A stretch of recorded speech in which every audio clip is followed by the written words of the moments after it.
The sky was burning. The clouds red with twisted fire. Lightning moving across them. And they descended upon everything. Like a furious battle between God and Satan, good and evil. Like a fire vortex.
Well, you guys know what time it is. It's Thursday. And just like every other Thursday in the past few weeks, we have had a whole lot of SGL action, and this Thursday is no different. Folks, welcome on in to another night of SGL. This is the only Mazar, and we have not one, not two, and certainly not three games, as you may have thought by looking at this screen. No, folks, we have 4 games lined up for you tonight. We have all of these SGL Premier games lined up on the left for Week 9, starting off with the Locals versus Rebellion very soon. And then we have Emerald City, RC and Timbers Army, as well as ECU Tournament versus El Matador kicking off at the same time in about an hour. Last but not least, after that, we have one more match. And that is in Week 8. For the SGL Championship, that will be the final match of our stream tonight between Axe and Rose SC versus EC Defiance. Yes, folks, we have 2 Cascadia matchups between a Portland team and a Seattle team, and both of them are going to be absolutely fun to watch, as will the rest of the matchups that we have tonight, starting off with the Locals and the Rebellion kicking off very soon. And that has come at a perfect time because both teams have joined in. I see Pipe Shot Gogan making an appearance in the chat. Not sure if you're going to be playing tonight, Gogan, but we shall see.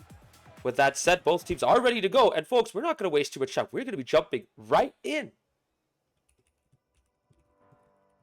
So far, I'm the only commentator for tonight. I don't know if anyone else will be available for the rest of the night. We shall see as and when that moment arrives. But for now, I will be calling the action for you all. Starting from now, both teams are ready to go. We have counted down to 0. Here we go. Kickoff in Manfield between Locals and the Rebellion. Open net at the back. Short sees to clear this off, and he had a very awkward moment there, trying to clear it off with the crossbar. Triple C making an appearance in what feels like a long while. Back in already. And if you're looking at the blue team, the Locals, you will notice a couple of different names who have now conceded the first goal at SGL this season. All thanks to a bit of a defensive mix-up, but also Polar being in the right place at the right time. Shaybomb, one of the brand new players coming in, trying to make a save attempt, but is not able to keep it out of the net. 1-0 to the Rebellion for them, a team that has been struggling all season long. This is the perfect start for them. Polar in an awkward spot, though. Kind of gets away with it. Ducky trying to play it to the far post. Another shot right into the middle. Shaybomb gets his first goal of SGL. A little bit of an awkward moment right there. Polar having been caught off guard right after the kickoff. The Locals sprung right up into it, making sure that they gave the Rebellion no time to settle. Shaybomb gets his first goal in SGL this season. So Shaybomb isn't the only guy making his debut. We also have Months of Death coming in and getting involved this season. So both of these players are brand new. They came in during the mid-season roster update window, which started last week, and the Rebellion are making sure that they do not get any time to settle in. A bit of a mix-up at the back there. Great pass by Triple C to Shorts, and Shorts getting a huge dunk on Months of Death. Muds really struggling right there in a bad spot, trying his best to keep that ball up, but Shorts made sure that he had no chance. 2-1 to the Rebellion, and with less than a minute to go, we already have 3 goals, and we are going to get a 4th as Polar shoots it right into the near post. 59 seconds in, the Rebellion are 3-1 up. Ball coming off of the side wall. Polar getting there first before Ducky. No one in goal. It looked like both players were just caught in no man's land, trying to get themselves back into position. And for the Locals with their 2 brand new players, this is the worst start they could imagine. They need to get settled. They need to get going quickly. Rebellion, they're not giving them any time. Off the backboard yet again. Muntz this time does a good job of defending that. Gets it out of the way. Polar to the middle. Triple C cannot get that. Shorts is now going to wait at the back. Muds of Death with an awkward touch to Shaybomb, who plays it away. Gives his team a chance to settle in. Mecky Ducky shot into the near post. And when you have a player as hot as Mecky Ducky in your team, you know that you will stay in this game. Mecky Ducky brings them back into it. 3-2 to The Rebellion. Told you guys there's going to be a lot of action. This is only game 1 of the first match out of 4. And we're already seeing a lot of goals and a lot of good attacking play right now. Rebellion coming out strong, making sure that they don't struggle against this new team. It feels like a new team because of Shay and Muns, of course, but we'll see how quickly they settle in. Locals do not have do not have KJ and Aquatic right now in their lineup. I think Aquatic might be making an appearance depending on if he's around. We'll see for KJ though. Good pass out to Shorts. Shorts having to play it back though. Don't think he was in a good position to get a power shot. Locals couldn't do much. Mecky Ducky needs to go back. Muns in an awkward spot. Mecky Ducky clears it away. Shay now off of the goal line. Gets it just cleared out. Muns going up for a high challenge. Gets beaten by Polar. No pun intended. Triple C shot into the middle off of the crossbar. And away by Shaybomb. Shaybomb needs to try again. Doesn't get much out of that, but Mecky Ducky gets it out for now. Mecky Ducky off the backboard, touches it to the far side. Has to get some more touches in to clear it out. He has no boost though. He needs to get a big pad. Still no big pad. Ball's loose in the middle. Mecky Ducky not there on time. Shorts gets a second. The Rebellion get their fourth.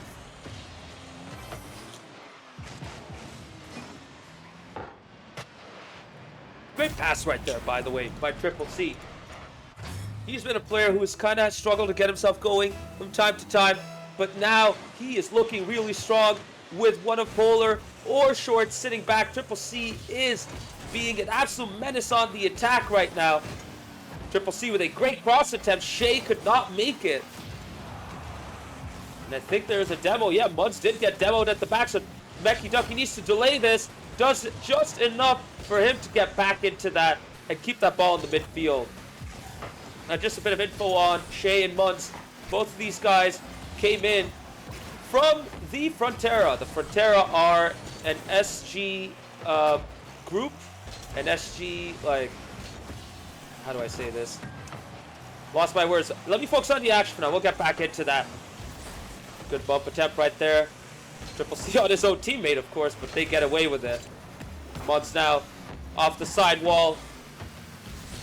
So far, the locals are looking a little tentative, which gives Polar a chance to bring the ball forward, get the attack going, and now Triple C has to get involved here, trying to get the ball away from Mecky Ducky, making sure he doesn't have any time to establish his own attack. Open it yet again. Shorts gets his hat trick, and the locals are down 5-2.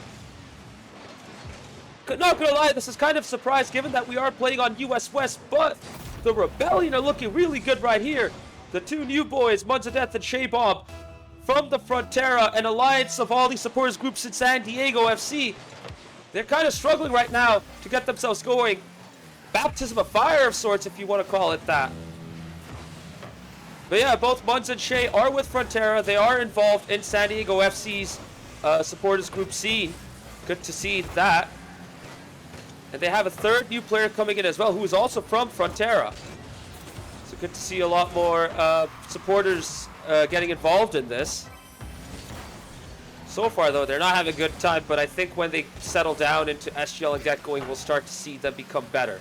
As for their skill level on paper, these two are champ players, so they are not bad. They should be a good fit for the SGL Premier, should they get going. But for now, it's the Rebellion who look like the better side, showing a lot of good chemistry.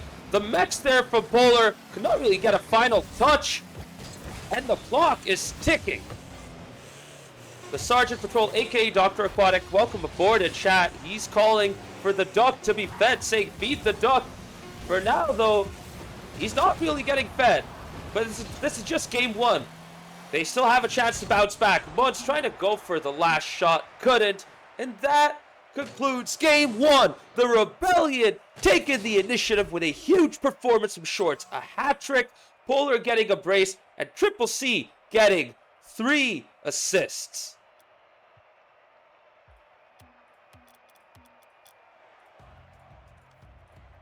So we are going to be switching over to Forbidden Temple.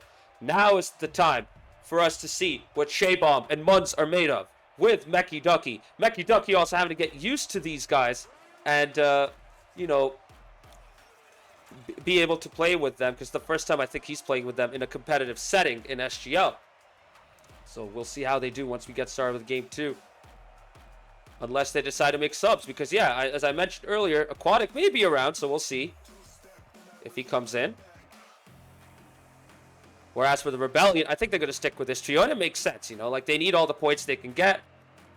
They are down in 6th place.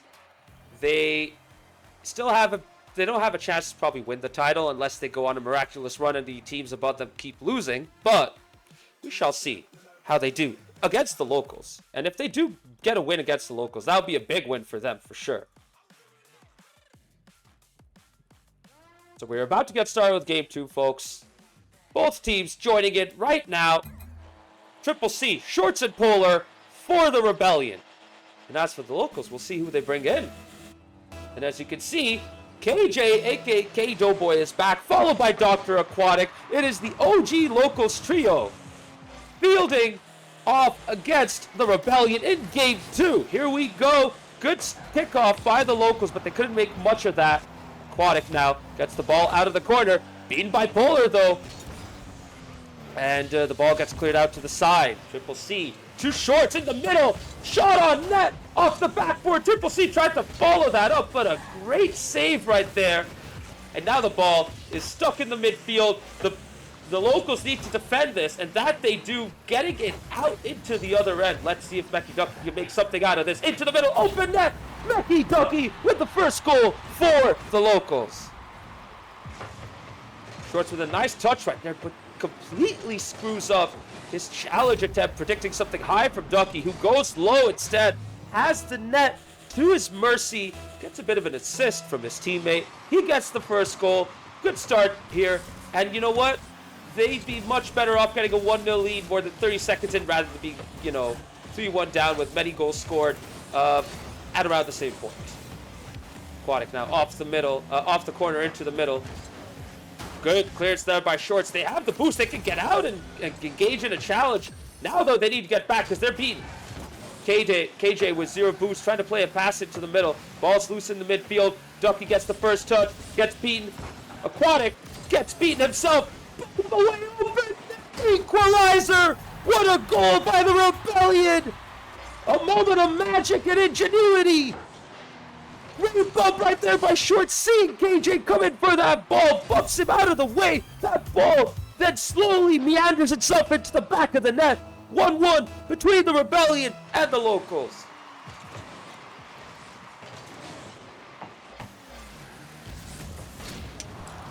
Ooh, a big demo right there on Aquatic of the locals. Ball now in the middle yet again. Mecky Ducky looking awkward. And Polar gets the lead for the Rebellion just like that. Great pass by Triple C, getting it over Mecky Ducky, who was not expecting the ball to whiz by him at that pace. And Polar has the simple task of tapping it into the back of the net, like Filippo Inzaghi for AC Milan.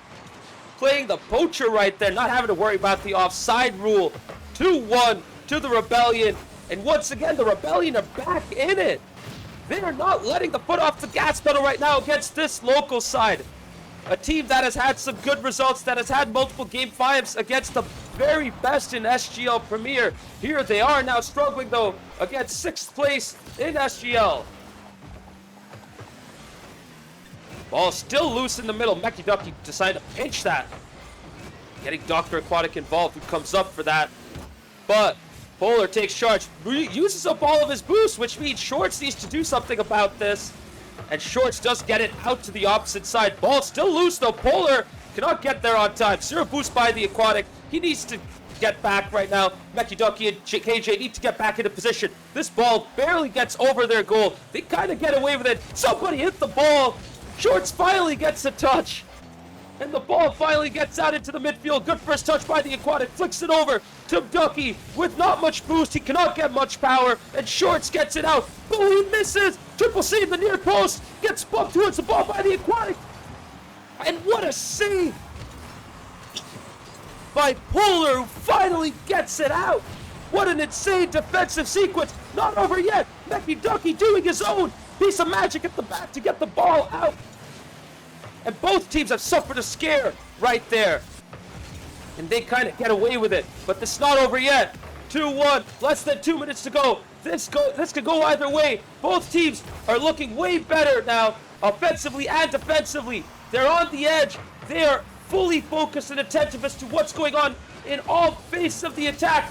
KJ looking awkward. Triple C trying to touch it in. Aquatic gets it out, and he can follow it up. 1v1 against Shorts. Shorts gets it out to the side. Ducky towards the middle, but he takes it too far. That ball is not on target. KJ whiffs. He needs to get back.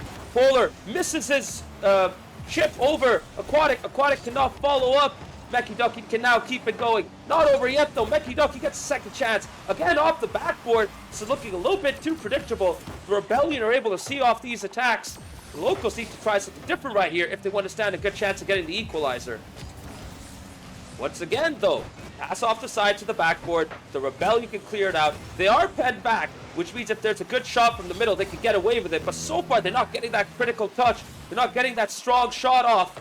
And now it's the Rebellion's turn. Polar trying to get a shot off the corner. He cannot. Shorts has time. Shorts misses the big boost, but he still has enough to do something with this. Gets a 50 off of Ducky. Big whip. Polar needs to intervene. He barely gets that out of the way, and the Locals still have a chance to equalize with less than 40 seconds to go. They still can get an equalizer right here if they can create a good chance, good shot pass attempt, but the Rebellion keep this out of the way. Polar barely gets it out. Mecky Ducky whiffs. Aquatic out of position. KJ without boost. He needs to get back. They barely get it out of the way. The ball, though, is still in the midfield. Play back to Ducky. Open net. Mecky Ducky with the equalizer. And you cannot afford to make a mistake when you're the third man. Polar playing it out to Ducky. Right place at the right time. And a powerful 60-mile-per-hour shot into the back of the net. 2-2, 18 seconds to go. Are we going to see overtime, or are we going to see a game winner?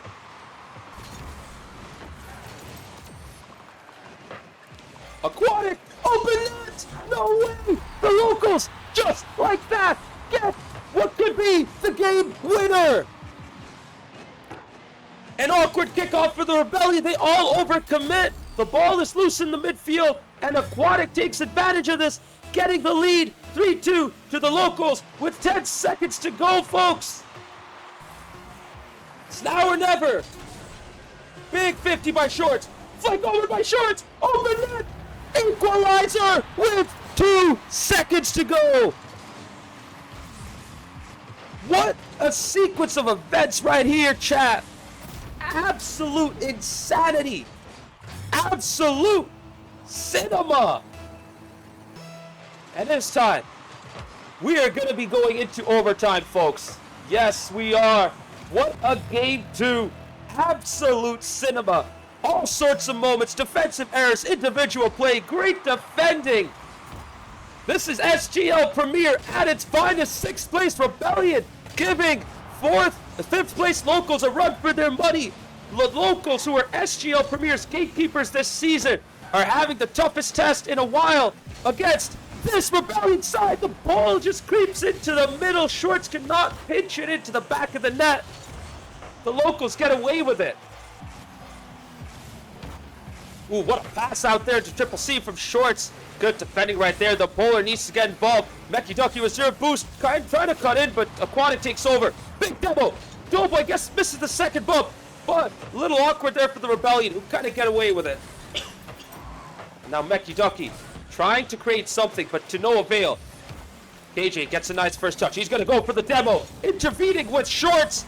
Triple C's in position. Polar can get back. Faked out though. Faked again, Ducky. And Shorts gets it out. Shorts gets the second touch and gets the 100 boost. He has a chance to get the game winner. He goes for the bump, and nothing happens right there for his team. They stay back, playing it safe. Triple C clears it out. Shorts trying to go for the shot. Misses. Ducky trying to clear it out. He should be able to keep control of this, but he gets beat. Shorts! Sorry, Triple C with the game winner. Triple C, game winner. What a pass. What an absolutely beautiful pass. And what a bombastic shot by Triple C. 77 miles per hour off of AlexBankisOnly.com. Radar gun. Absolute cinema. Woo! All right, time to catch your breath. Chat, I know y'all not too active. I know we don't have too many viewers right here, but this is some absolutely insane action we got going for you right here. I mean, this is just, oh my God. We all need to catch our breath here, folks. We all absolutely need to catch our breath.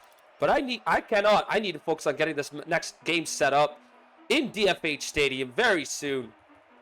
This is the local strongest trio, by the way, and they just lost in overtime against the Rebellion. I don't know if they have a response. Will they rotate? Will they bring in a third lineup? Risk getting swept? Or are they going to stick with what they have and hope to get this Game 3 win? For the Rebellion, though, they're in an absolutely wonderful position. They are absolutely good to go. And this trio has looked really, really good so far, too. Like, Polar has had a great game. Triple C having his best performance of the season, in my opinion. And Shorts having a complete game. Typically, we'd see Shorts just really be proficient in the attack. But this time, he is on it everywhere.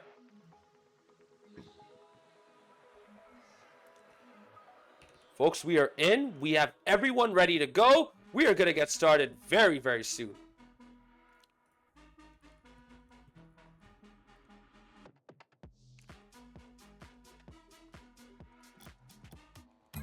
Both teams are now in. We have Shaybomb back in for the locals. Otherwise, it's the same lineup. The Rebellion sticking with the same. Here we go. Game 3 DFH. The Rebellion can get their second sweep of the season against their second Western opponent in the locals. Meanwhile, the locals, they need to get this win. They need to get at least a point out of this. A sweep is not going to be good for them if they want to climb up the table and test Timber's army. And now we start to see a bit of activity in chat. Leon and Pipe Shot Gogan. KJ also coming in. Leon trash talking Ducky, of course. This is historical banter, by the way, for those of you who are not familiar. Leon, I think, knows Ducky from somewhere. He just likes to banter him, you know, trash talk him. This is well known. KJ just calling for a ban on Leon. But now he needs to focus on the gameplay. Great shot attempt right there off of the crossbar. Two defenders needed to clear that out of the Rebellion goal. And now Polar brings it out with no boost. Gets the 100 off the corner. Can he make a pass?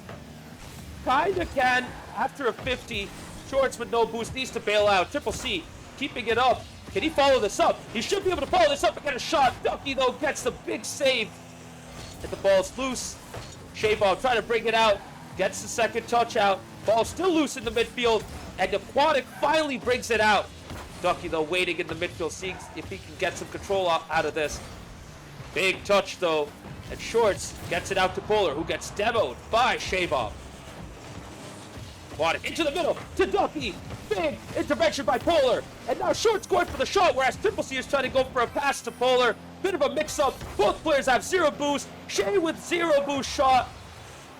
And they get away with it, the Rebellion. Triple C has the boost. He's going to go for a demo. Polar clearing it out to the other side. Short should be able to reach that if he can get enough boost to get towards it. He's going to wait in the midfield, though. Gets beaten by Aquatic, who loses out on the big boost. He needs to get back. Shay follows it up. Polar clears it away off of the backboard. And Gogan, you know, cheering on the Rebellion. I don't think he is too worried about having to get involved. He's just happy enough to spectate this team play really, really well. And by the way, this Game 3 has been way, way cagier. Not surprised, though, because I think the Rebellion have a chance to get the sweep, and the locals really want to get their big win right here. Speaking of big win, look at these big 50s in the middle. Polar getting involved in both of them. Finally gets beaten. Soft touch. Triple C trying to get the second one. Ducky clears it away. Polar touches it down towards Shay, who clears it out. Nice touch by Shorts. Cannot really follow up after a second touch because he gets challenged by Aquatic. Ducky cannot get a clean shot. Shay trying to keep up the pressure. Ball's in the middle. Aquatic trying to get in there. He cannot get the touch. The Rebellion clear it out. A lot of good attacking pressure right here from the locals. Way better from them compared to the first two games. And they are rewarded with their first goal. Shaybomb getting into the action and getting his second goal of SGL this season.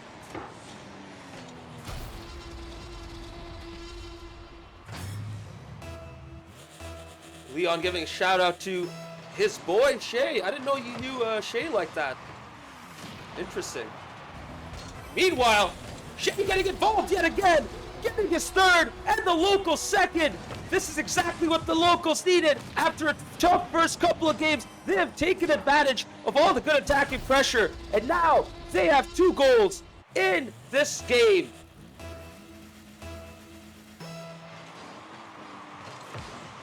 Two 2-0 to the locals. The Rebellion look a little shaken up. Aquatic into the middle. Ducky forcing it in towards the back of the net. Could not get much out of that. Shea getting it going yet again. Shea playing a pass out to Ducky. Polar clears it out. The Rebellion boys are lacking boost. Aquatic though has enough. A Ducky going for the shot off of that post corner area. Unlucky. That was a really nice shot attempt right as well. Ducky cannot follow this up. Has to bail out. Doesn't have enough boost for a second touch. Polar now going for it. I think he tried to go for a reset attempt, but couldn't really get it. Off the backboard, though. And Triple C cannot really get his shot off right there. Polar gets beaten as well. Shea, 0 boost. Off the corner. Plays one soft touch. Cannot really get a 50. Aquatic now. Towards the middle. Polar cannot really get it out to Triple C, who has to go to the other end of the field to get his 100 boost. Becky Ducky, meanwhile, keeps the pressure up, is an absolute menace, like a mosquito, buzzing around the Rebellion backline, making sure they have no chance of settling into this game. Shea getting a nice 50 off the backboard, open net, somebody hit the ball. The Rebellion finally get it out of the way. Can they make this count now? Open net, towards the middle, Aquatic with barely enough boost gets it out. And both Triple C and Shorts had 0 boost in that instance, both trying to go for the ball, a little bit of a mix-up. And that has thrown them back yet again as the clock ticks down towards the final 10 seconds, folks. This is the best match possible for the Rebellion to get a win. But once again, Aquatic gets the goal, and the locals have sealed the deal in this game 3, 3-0. And that is game 3 to the locals. Leon continued the trash talk on Ducky, as usual. Indeed, KJ, and that earlier shot, 69 miles per hour, is definitely nice. And I'd love to know your comments, because your team stepped up big time. Shea, Ducky, and Aquatic looking really good right here. Are they going to stick with this trio, or are we going to see more substitutions coming for Game 4?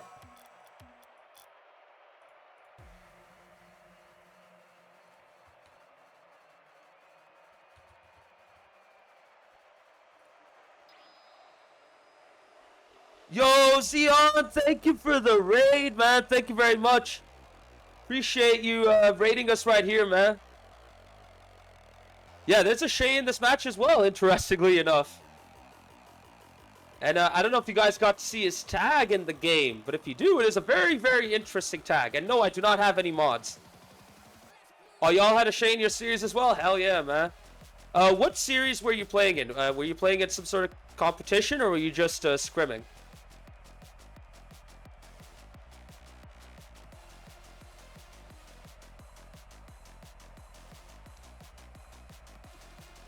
You were casting an RLSS match. Heck yeah, Zeon. Well, let us know what RLSS is, because I'm going to be honest, I don't know much about it, but I'd love to learn more about that. This is SGL for those of you who are joining Supporters Gaming League, Rocket League, for soccer fans, by soccer fans. Every single player you're seeing here playing tonight is a fan of their team. All the Rebellion players, members of the Rebellion Supporters Group, and fans of New England Revolution and MLS. And then the locals, who are fans of San Diego FC, formerly of San Diego Loyal, both MLS sides right here. And also, supporters group involvement for all players of the locals. Here we go, game 4. Still match point for the Rebellion. Locals trying to get back into it. Zeon in chat saying, Rocket League Splash Series, another gaming league. Well, that's really good to know, man. I wasn't really aware of RLSS, but that's good to know. I had an idea of a few of them. But I guess we can learn more about that in a little bit as we got to go back into the action right here. Ball in the middle! First goal! First blood for the Rebellion in this critical match point game 4. Great pass off of the corner by Polar. Shea getting caught off guard. Beautiful touch by Polar. 66 miles per hour. Off of AlexBangersOnly.com radar gun. The Rebellion take the lead in this game 4, and honestly, whenever they've taken the lead, they've taken looking really good. What did I just say? They've taken looking really good. They've always been looking pretty good, and they have been winning their games anytime they've been taking the lead. Anyways, ball to the middle, Triple C off the backboard and post, unlucky. What an incredible effort from him.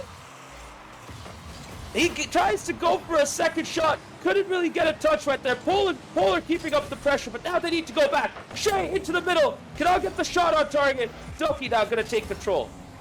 Zion commenting on the gameplay saying that it looks really clean. Thank you for that. Yeah, so we have two different tiers in here. We have an SGL Premier tier, which constitutes our top tier with the best players. This is the tier that you're currently watching. We also have a second tier called the Championship for players of a lower skill level. Now that would typically have diamonds and lower. This has typically champ and higher. So that's why you're seeing like a lot more, clean gameplay right here. Triple C now into the middle, open net, Shorts cutting. He does not go for the shot. Triple C also left it. Bit of an awkward move, but they just could have. They could have had 2 goals right there. They could have been 2-0 up, and now the Rebellion have a chance to get back into this. Mecky Ducky letting Aquatic do his thing. Shea getting beat.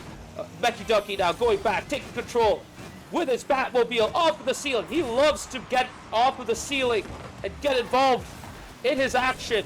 Polar though, off of the corner. 2-0 to the Rebellion. They finally get their second goal. They catch the locals off guard. Aquatic looking awkward. Shea not able to make it into the goal on time. A huge second for the Rebellion. And could they be going towards their second win of the season? Fantastic aggression indeed, Sion. This is what the Rebellion are all about. When they're in the zone, when they're clicking, that aggression separates them from the rest of these sides. Even if the rest of their gameplay may not be as clean and mechanical, it's that aggression that sticks them out from the rest of the crowd. Oh, big pitch right there. Polar, though, back in time to clear it out. Shea-Bob with a nice second touch. Couldn't really get much out of that, though. Mecky Ducky in an awkward position. Aquatic trying to keep it up, but Triple C gets it out of the way, gets the boost. Is he going to follow this up with Shorts going back? No, Polar's getting involved as well. And now the ball's loose. Luckily for Shorts, he can get it out of the way. First touch into the middle. Aquatic trying his best to just make it as difficult as possible for the Rebellion, but they're pegged back right now. Mecky Ducky trying his best to get it out. Ducky into the middle. Triple C clears it out towards Shorts, who cannot jump up and get onto the ball. Polar trying to make sure he can keep it going, but an awkward touch means that the Rebellion need to go back. Good flick right here from Ducky. No one there to follow it up. Aquatic now towards Ducky with a full tank of boost off of the backboard. Surely that should have been on target. As the clock ticks down, they needed a goal right there. Excuse me. Triple C gets the full tank of boost. Aquatic with a nice challenge. Polar off the side wall. Triple C intervening and interfering with the defending. Ooh, Mecky Ducky with an awkward moment right there. Messing up his own mechanics. Oh, he gets a weird save. Gets a huge second save. Barely gets away with it. And this is it for the locals. They need to get a goal right now as there's an open net. Weak shot. No. Oh, no, the net's open. Shorts. All he has to do is touch it back in. But even he misses. What are we watching, chat? This is absolutely wild. We should have had a third goal, either for the locals or the Rebellion. Neither of them could get it. Clock ticking down to the final 30 seconds. It's now or never for the locals. It's now or never for the Rebellion if they want to get the win. Triple C getting it out of the way as that ball was going towards the back of the net. Second touch over Ducky, but not past Shea. Shea trying to get a follow-up. He couldn't do much himself. Ducky needs to take charge. Ducky gets the first touch, gets bumped away for his troubles. Shea bumping away. Shea getting bumped away by Ducky. Ducky's like, this is mine. 1 second left, folks. Game over. The Rebellion get their second win. And it is against another team based in the West. Another big away victory for the Rebellion. Incredible match, incredible performance. GG's to both sides.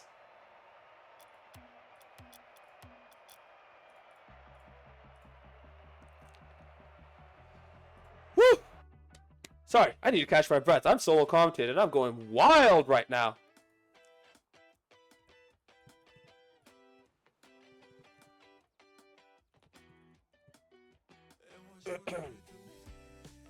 Sorry, folks. I'm dealing with administrative matters right now. So for those of you who joined in via Zeon's raid, we have 3 more matches coming up for you all. Yes, 3 more matches. 2 of them are happening at the very same time. We'll see if we can get you guys a bit of the action from the second match. But after this, we have EC Eternal versus El Matador and Emerald City RC versus Timbers Army. EC Eternal is a team consisting of Seattle Sounders fans. El Matador is a team consisting of FC Dallas fans. Both MLS teams. Emerald City RC, ECRC, is another team consisting of Seattle Sounders fans. And Timbers Army is a team consisting of Portland Timbers fans. And yes, they're all MLS teams, folks. My poor voice, don't worry about it, Zeon. I'm used to it. It's all good. I've been there, done that, bro. Alright, let's see if we have any interviews lined up. As we, honestly, I'd love to hear the thoughts of both teams right here. We had a couple of debutants for the locals, and we had probably the best performance from the Rebellion this season after their victory over Timbers Army. Let's see if we can have any interviews lined up right here very soon.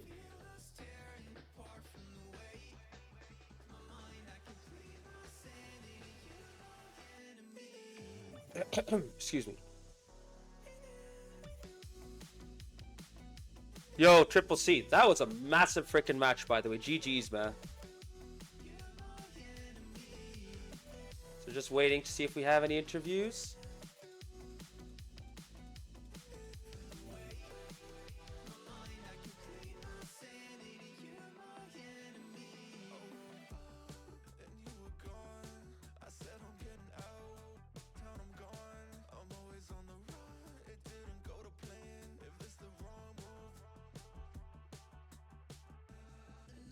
Okay, I think we have... Yeah, we have 2 interviews lined up for you guys. Interestingly, one of them was involved in the chat recently, so we'll see. We'll get that set up for you real quick, folks. Just give me 1 sec. This gives me a chance to rest my voice as well. Alright, first and foremost, we are going to be bringing in an interview, a player from the Rebellion for our interview. And that is none other than Triple C of the Rebellion. Triple C, welcome on in. A massive, massive win against the locals. And you know what? It was coming after your victory against Timbers Army. You know, you guys have had a rough set of matches. But here you look like your absolute best yet again. And once again, in the West servers. What happened? What's going on? Honestly, I think we just clicked a lot more. We started playing a lot this week together, which has been huge for us. We slowed down playing together. We were, playing other games and stuff. So this week we kind of focused up on trying to do a little bit more threes because we always had like 2 people on. It was either me and Gogan, me and Shorts, or Shorts and Ian. So it was at times it was tough because we were never playing threes. We were always playing twos. And then we come into a threes tournament. And we were bombing it left and right, and we've been doing that for most of the season. So we put a focus back on getting in threes, and it's been helping a lot this week. Yeah, I get it. And you know what? That practice did make perfect for sure. Like, you guys looked at your absolute best, and sometimes I think, why can we not see more of this Rebellion? But I think you answered that earlier already. So what's the reason behind you guys not getting as many threes games in this season? I would even just say, like, going back to like your original point there, I think consistency is definitely a problem for us.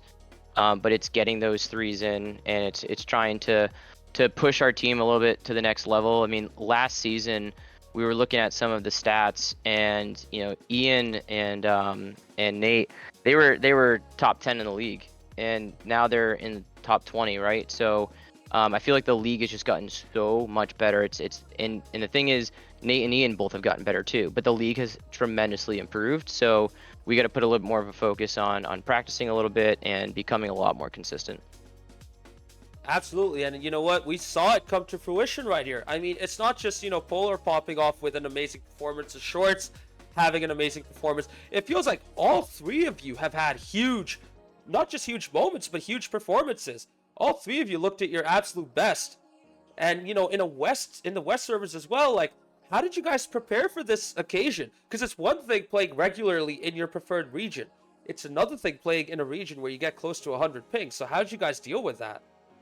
Yeah, I mean, there was a couple lag situations that did happen where we missed a pass or we hesitated because we couldn't really tell where the ball was going.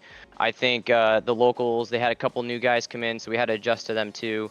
I think their subs were actually really good, so that threw us for a loop a little bit in the first minute or two of a couple of games, but yeah, we just prepared normally, and I don't know what it was in clicking wise, but we did a couple of hours of gaming before the game started. We did some training, so I mean tonight just everything was clicking. We had a really great communication style happening. We had really good rotations, and I'd agree with you. I mean, I feel like this is the best the three of us have played together this season, without a doubt.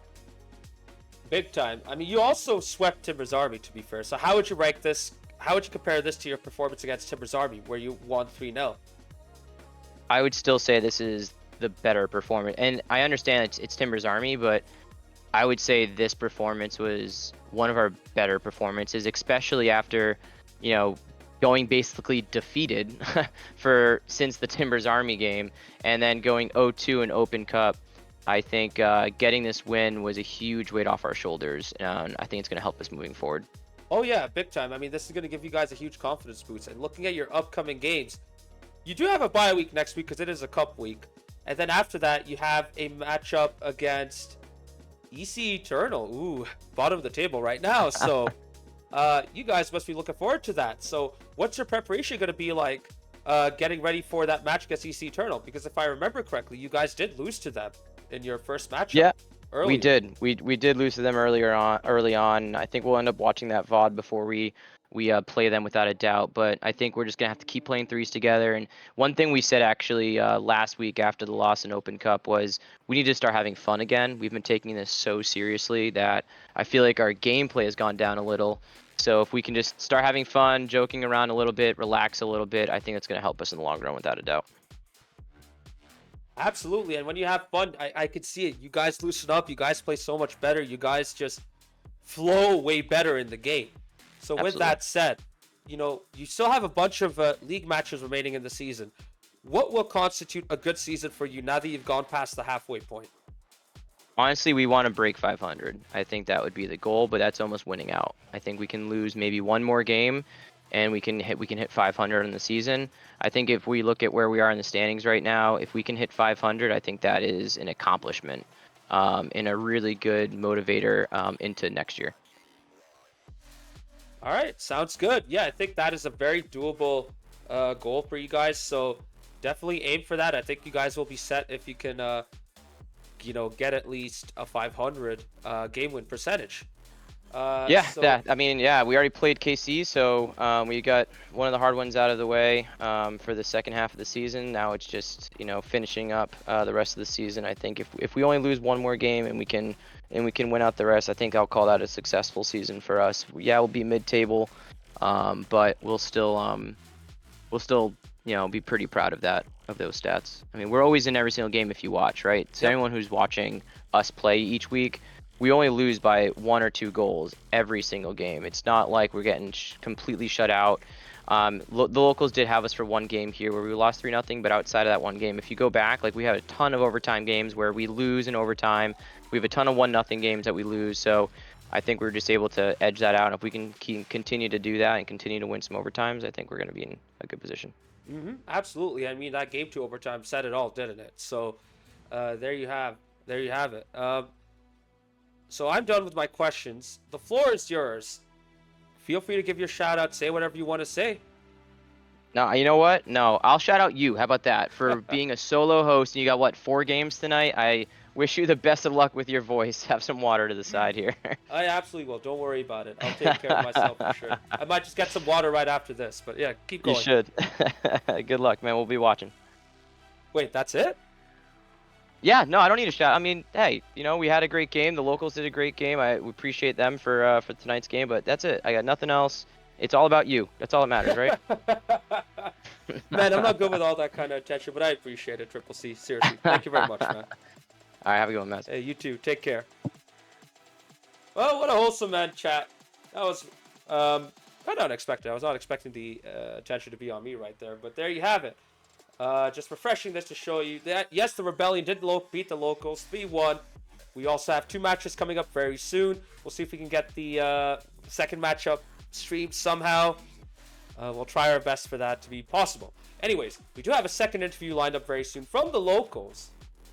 And we'll see who it is.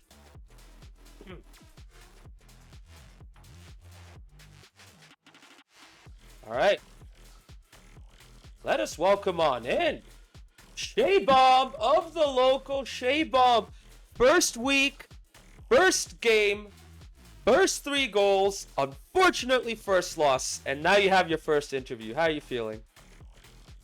Not great after a loss. It's nice to get the feet wet, play with the boys a little bit. It's a new team. Got to learn some rotations, a little clunky at times, but we'll get there.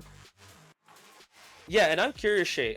You just started playing in SGL. This is your first match, of course. How many games did you get in with the Locals before this match? That's my first time playing with Ducky. Did a couple scrims Tuesday night with you guys, but yeah, first time with Ducky. But yeah, 2 nights, maybe 10 games or so. I don't know, not too many. Yeah, fair. I mean, you know what? Out of you and Munz, you look the best, and you look like you were getting into the game relatively quickly. You settled in very well. Got yourself a few goals as well. But it was still a tough matchup. So what made this matchup difficult for you? I think they caught us off guard a couple times. They had some good counters. They ate us alive in the corners. I had a bad read in the corner that gave up a goal. So it was just like a couple clunky moves like that, and it just kind of threw us off. But yeah, I think we're working on those comms. We'll get there. We'll be able to catch that stuff. Absolutely.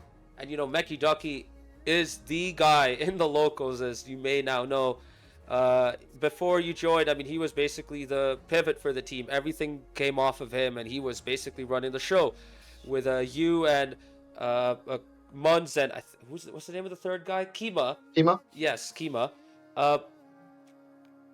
Is his role gonna adjust in any way to accommodate you guys, or do you guys have to adjust your game to fit in with him? I think we're going to adjust our game. We still need to feed the duck. He's the rock, the foundation. We'll build around him. I think you're better off playing to the level as much as possible to the people above you, rather than trying to slow things down to people below you. So we need to play up to the duck. Absolutely, sounds good. And Shay, we talked about this game enough already. I like to bring a bit of attention to you because this is your first time in here. Now, I was told by KJ that you came in from the Frontera, and I'm just curious, how did you discover SGL and what tempted you to get involved? So in the Frontera Discord, there was just a message out there looking for feelers for people to join the league. So I was just firing off some questions, learning about it. I just love everything about it. Just like the structure, the hype around it, commentary, streaming the games. It's all fantastic. And obviously I love Rocket League, so I'm in. I'm hooked already. There you go. And I hope you're willing to get involved some more and, have a good time. Speaking of Rocket League, I was told something by KJ, and I saw a very interesting title in your game. No one else saw it, though, because I didn't bring up the in-game scorecard. Would you like to indulge in that, to tell the chat about it, if you don't mind? Are you talking about the developer title? Well, there you go. Exactly. Yes, he does have a developer title. No, I don't mod my game. Yes. It's not modded, nothing hacked. He does legit have a developer title, so you mind talking about that? Yeah, I work at Psyonix. Been there for a handful plus years. Yeah, play the game as much as I like working on the game. So yeah, that's why I love even more to get involved with stuff like this. Heck yeah, man. Heck yeah. And that's awesome, dude. I mean, you're involved with Frontera, San Diego FC, loyal back in the day. They had a really awesome partnership with Psyonix. I remember when they got sponsored, when they had the Rocket League sponsorship on their shirts. Unfortunately, the loyal are no more. Sucks because they were a really good team around. San Diego FC, though, carrying on a little bit of that legacy with you right there. And I think another developer, potentially. I don't know. Who knows? We'll see. I don't know if there are more people involved with Psyonix who go to San Diego FC games. You're surely not the only one, right? No, there's a few of us. Yeah, that's actually how I got into Frontera. Is a coworker has been working with one of the supporters groups for a long time, like a couple years now. Once it was announced, so he just pulled me in because I've always loved soccer. Grew up playing soccer, love going to live sports, and obviously used to go to tons of loyal games. Like you said, we sponsored them, so we got tickets, went all the time. Just love it. That's awesome, Shay. I'm glad you're around here. I'm glad you're having a good time. Hopefully you can get a win in your next matchup, which will be against, if I look at the fixture. I mean, you don't know most of these teams, but I'll give you an idea just so you can get some help. Next right. week in the Cup, yes, we have a Cup tournament as well. Different format, by the way. Not your standard 3v3 matchup. I think Keisha can tell you about that once you get off. You'll be facing the Seattle Sounders' Emerald City RC, and they're a very good team. How much do you think you'll be getting involved in that matchup? I'm sure we'll get together, discuss as a team, probably plan out what extra modes, because got a little rundown of how it works. Yep. We're targeting. Love me some drop shot, that's for sure. But yeah, I think I'll get involved a good amount. Heck yeah. Best of sevens. There'll be a lot of matches. Oh, absolutely. And you know what? There will be more action coming up because you'll be facing the Timbers Army in Week 10 in the league after this. So another good team. So you'll be getting quite a lot of... you'll be thrown into the deep end, basically, Shay. You, Kima, and Muns are going to have to adjust relatively quickly if you guys are wanted to get results. So I don't know what you guys' plan is. If you're going to be scrimming a lot more together, getting a lot more games in. How do you guys think you can adjust it to SGL? Yeah, I think that's the biggest thing. Just get some time in with the boys, start scrimming, get into a flow, and really probably just start grinding at it a little bit, hit the training packs, see what we can do. There you go. Well, that's it for me. I don't think I have any more questions. So, Shay, the floor is yours. Feel free to say whatever you want to say. If you have shout-outs, go ahead. The floor is yours now. I'm just excited to be here. Seriously, we talk about it all the time, like learning about this league, just gets hyped about it, the structure of it, the longevity of it. I've looked back and looked at stats and just everything you do. It just I can't wait to see for this season. I'm excited for it. That's all. Heck yeah. Well, I'm glad to have you on board as well as Muns, and I look forward to seeing Kima's debut as well. Kima, I think, is more involved with Frontera, so I don't know if he'll have as much time, but we hope to have him around as well. Thank you very much for this interview. My commiserations on the loss, but congrats on getting 3 goals already. Most players, when they debut in SGL, don't get goals this quickly, so I think it's a good sign for you and your potential to settle in and get involved in SGL. Yeah, I got some goals this week. We'll get the wins next week. We'll be there. There you go. Thank you very much for your interview, Shay. Have a good night, and we'll see you next week for some more SGL action. Feel free to hang around because we got a lot more action coming up in less than 10 minutes. Yeah, I'm going to keep around and check the stream out. There you go. Take care. Catch you next time. Bye. See ya. See ya. There you have it, folks. Shay Bob of the Locals making his debut, getting 3 goals, and also telling us that he's a Psyonix developer. Please don't harass him, though. He doesn't deserve that, okay? He's just here to play games and have fun. He's, you don't. If you want to rage, do that on Reddit, all right? Rage on Reddit. Don't rage in our SGL server. Anyways, whilst we had that interview, Luis coming in with a big raid, 5 viewers. Thank you very much, Luis, for the raid. Appreciate it. But now you're going to have to get ready for your matchup against EC Eternal, right? So, that should be interesting. Now, Luis, not sure what the plan is regarding streaming. If you want to stream your player point of view, you can go ahead, and I can try and, PIP that whilst we stream ECRC versus Timbers Army in here.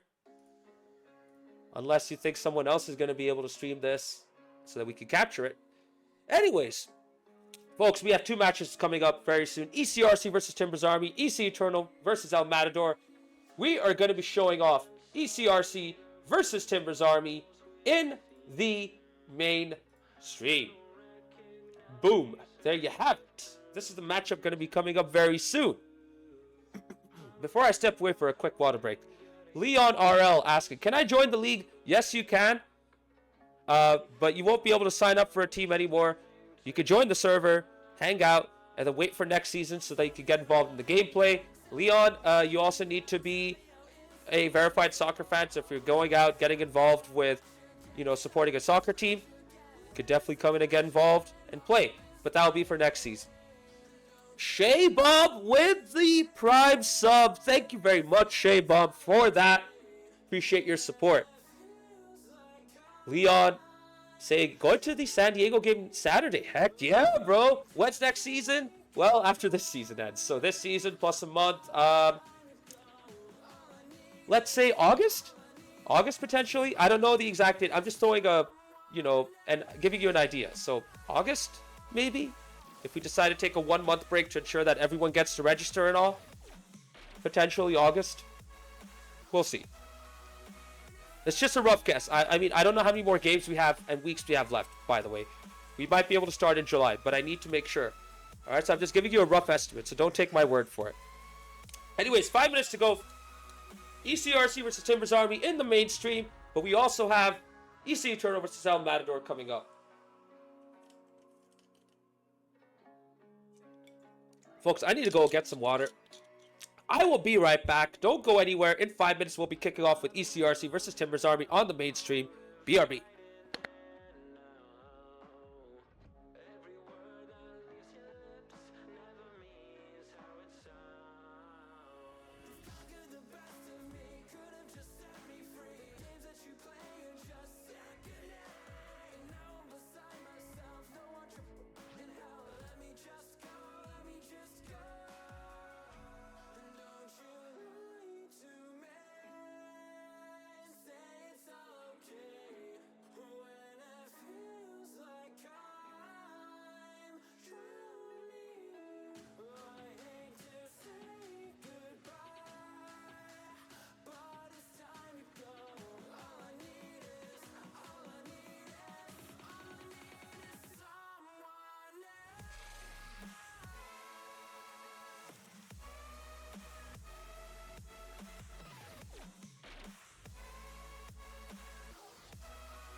Alright, folks, I am back. And we have about 3 minutes until we kick off the second match, which will be Emerald City RC versus Timbers Army. I just need to take a second to set up the lobby, and we should be good to go.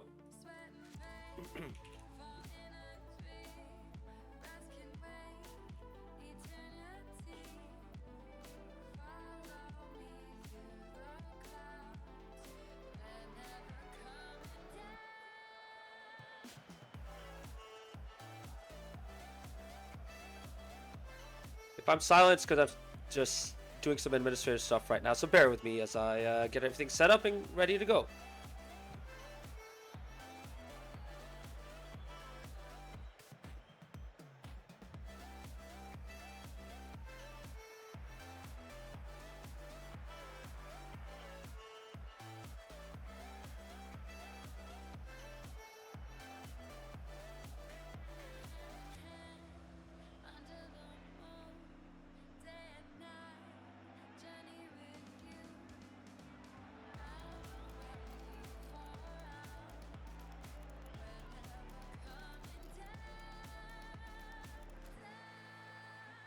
Alright, so we have a couple more minutes to go. I think this is a good time to preview this matchup, folks. Just so for us to get started, let's go to the standings right now. Because with that win, the Rebellion are now up to 10 points. They finally hit double digits in their league, creating a 5-point gap on EC Eternal. And if they can hit 500, oof. I mean, they have a bit of a task in their hands, but if they can get those wins, it's doable. It's possible. That'll be a good season for them for sure. But it's interesting to see. Both the Locals and the Rebellion have the exact same record, but the Locals are 6 points ahead. How is that possible? Well, that's because of the point system. So, for those of you who are unaware, this is how the point system goes. Each game, if you win a game, gives you 1 point. And of course, if you win 3 games, you win your match. So you get 3 points. But because you won the match, you get a bonus point on top of that. So if you win 1 match, you get 4 points. But if you lose a match, you still get your points based on the number of games you won. So the Locals gained 1 point because they won 1 game against the Rebellion recently.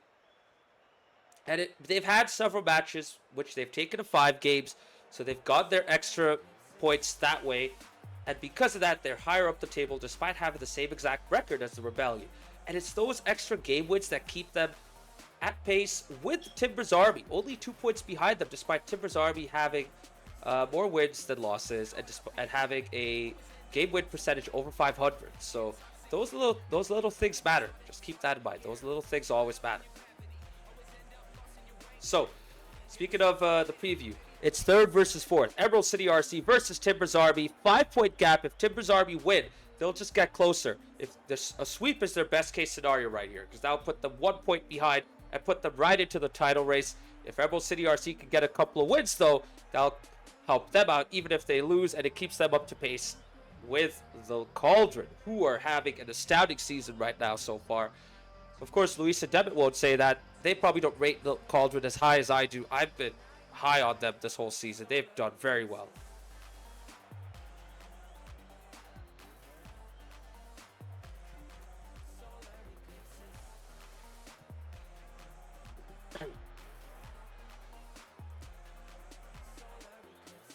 All right. We are waiting for both teams to join in. Both teams are almost there. We're just waiting on Timber's Army right now.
Sorry, guys. I'm still setting up some administrative things right now. We're still trying to set up the lobby. We're still waiting for Timber's Army as well. Just making sure everything is good to go. So if I'm silent, that's why. But we're gonna be ready with our matchup very, very soon.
All right, we are just about ready to go. Both teams are in the lobby.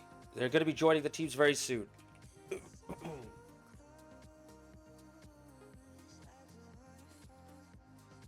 Yeah, unfortunately, we have no way to really show EC Eternal vs. El Matador gameplay. We hope that that gets captured separately somehow. But for now, we're going into Emerald City RC versus Timbers Army. Here we go. That should be saying 0-0, by the way. Correct that. All right, now we're good. Here we go. Game 1 between Emerald City RC and Timbers Army. Ball's in the midfield. Gojo trying to take control. Cannot get the second touch over Rydog. Rydog getting bumped away by Nelly. Rydog going for the shot. Cannot get it off. Loyboy trying to keep up the pressure. Gets beaten by Gojo. Gojo off the sidewall. Low boost. Trying to dribble it into the back of the net. Rydog with a save. Gets it out of the way. And now he's going to build up his own attack. But he cannot get a key touch past Howling Moon. Nelly gets beaten by Toad. And Loyboy gets it out. Not too far though as Howling Moon plays it right to the middle. Gojo needs to back off because Timbers Army are able to break this out of the way. And Emerald City RC are doing a good job of making sure they don't have to deal with too much pressure. But defensively, but Timbers Army defensively have had to do all they can to make sure that the ball stays out. Oh, what a big challenge by Rydog. Ooh, he gets faked though by Moon. 0 boost for both of those players. Both now get 100. Loyboy challenging him. Howling Moon gets the first touch out. Loose ball though, Rydog takes control. Tries to flick it over Toad, who backs off. Loyboy now to the backboard. Gets beaten. He needs to get some boost to get back. Nelly gets beaten by Moon. Now Rydog takes control off the sidewall. First touch. Can he get the second? Towards the back of the net. Off target. Toad gets it out of the way. Nelly now keeps up the pressure. Gojo gets it out of the way. Good back and forth action right here. ECRC with a good spell. And now Timbers Army taking control. Flip reset by Loyboy. 0 boost. Cannot really get much power. Nelly demos. Howling Moon. Toad down. Keeping up the pressure. Gojo into the middle. 1-0. ECRC.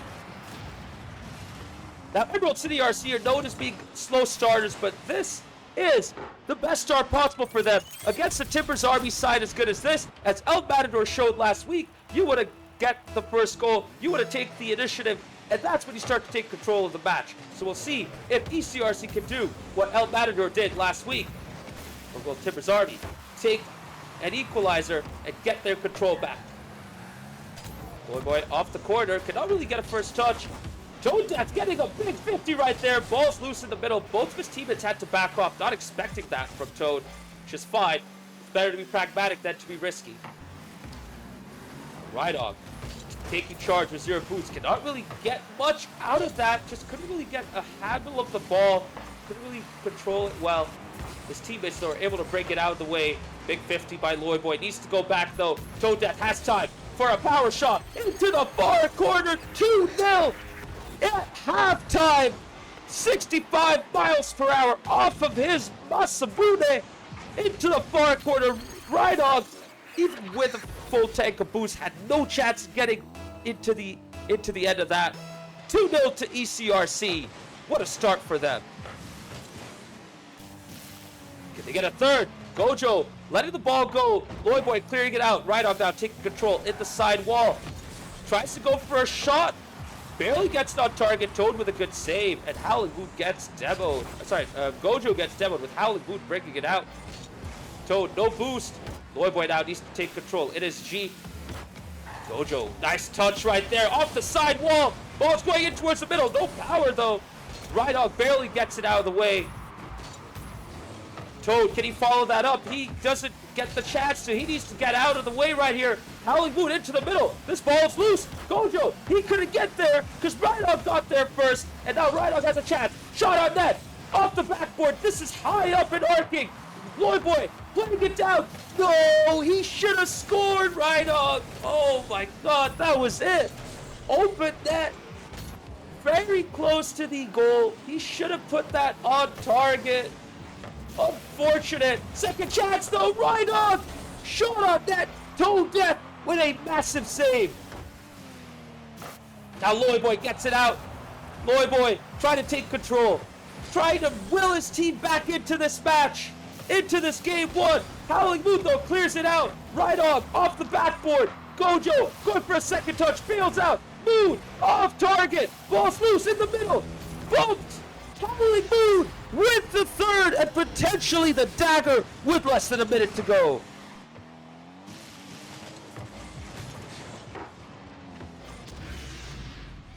And that is a kick in the nuts to Timber's army. Pardon my language. They've been trying so hard to get that goal back. They had a couple of really good chances. They might get a goal back here. Beautiful touch. Loyboy gets a goal back. Let's applaud that attacking effort right there by Timber's army. Great launch into the opposite end. Rhydog with a nice soft touch, beating Toad. Howling Moon going for the bump to no avail. Loyboy keeps his control with the boost that he's applying. 3-1 to Timbers, 3-1 to ECRC. Timber's army are back into this. But with less than a minute to go, they need to get a goal and soon.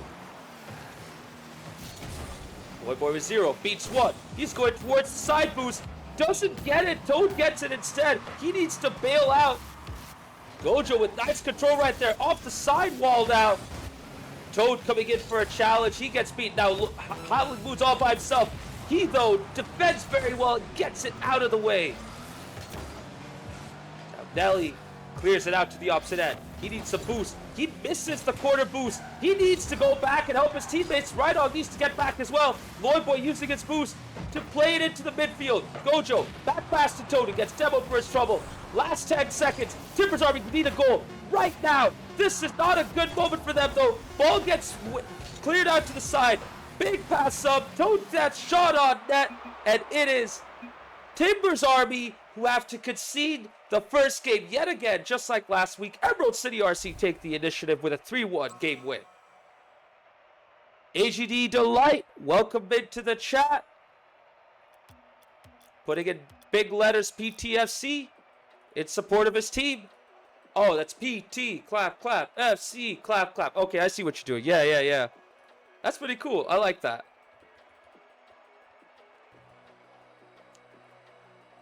Will this game, will this matchup go in the same vein as El Matador versus Timber's Army did last week?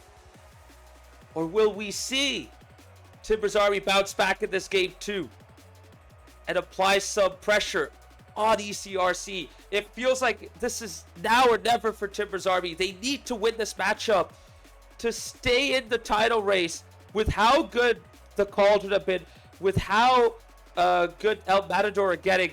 Those two teams, you know, they're kind of starting to pull away, and ECRC are getting into form at the right time as well. So for Timber's Army, they need to win this. They have no chance. They cannot concede another match right here. And we'll see if they can do it as we enter game 2 into Forbidden Temple. No subs on either side. Both teams going with their strongest 3. Here we go. Game 2 kicks off right about now. And it's Howling Moon into the middle. Loyboy cutting in, getting to the ball. Gets Devil for his trouble. Open net. Right on with a huge save off the corner. And another big 50. Gets it out. Ball's loose though. Rhydog needs to get that out. AG July, I appreciate the compliment. It took me a bit. I was like, oh, that's what this is about. Okay, I see. Yeah, so I figured it out. But hey, that's pretty smart. He was back to the action. Rhydog playing a pass to Loyboy. Big 50 by Toad, keeping it in the middle. Loyboy, though, keeping his control, but he cannot keep it for much longer with Toad getting involved. Toad's very good at those challenges. Gojo trying to go for a solo play right there. Gets demoed for his troubles. Nelly with 0 boost, though. He needs to get back into it. Loyboy has to keep it alive. Cannot get to the ball first. Gojo gets it there. Now Toad, big 50 yet again. Pass it to the middle. Moon taking a defensive stance. Moon, though, gets it off the backboard. He can follow that up with a shot. Once again, ECRC take the lead, and they are playing it right off of the El Matador playbook, trying to take the initiative, trying to get that first goal to make sure that they can get the win, not only in this game too, but in this whole match. 1-0 to ECRC.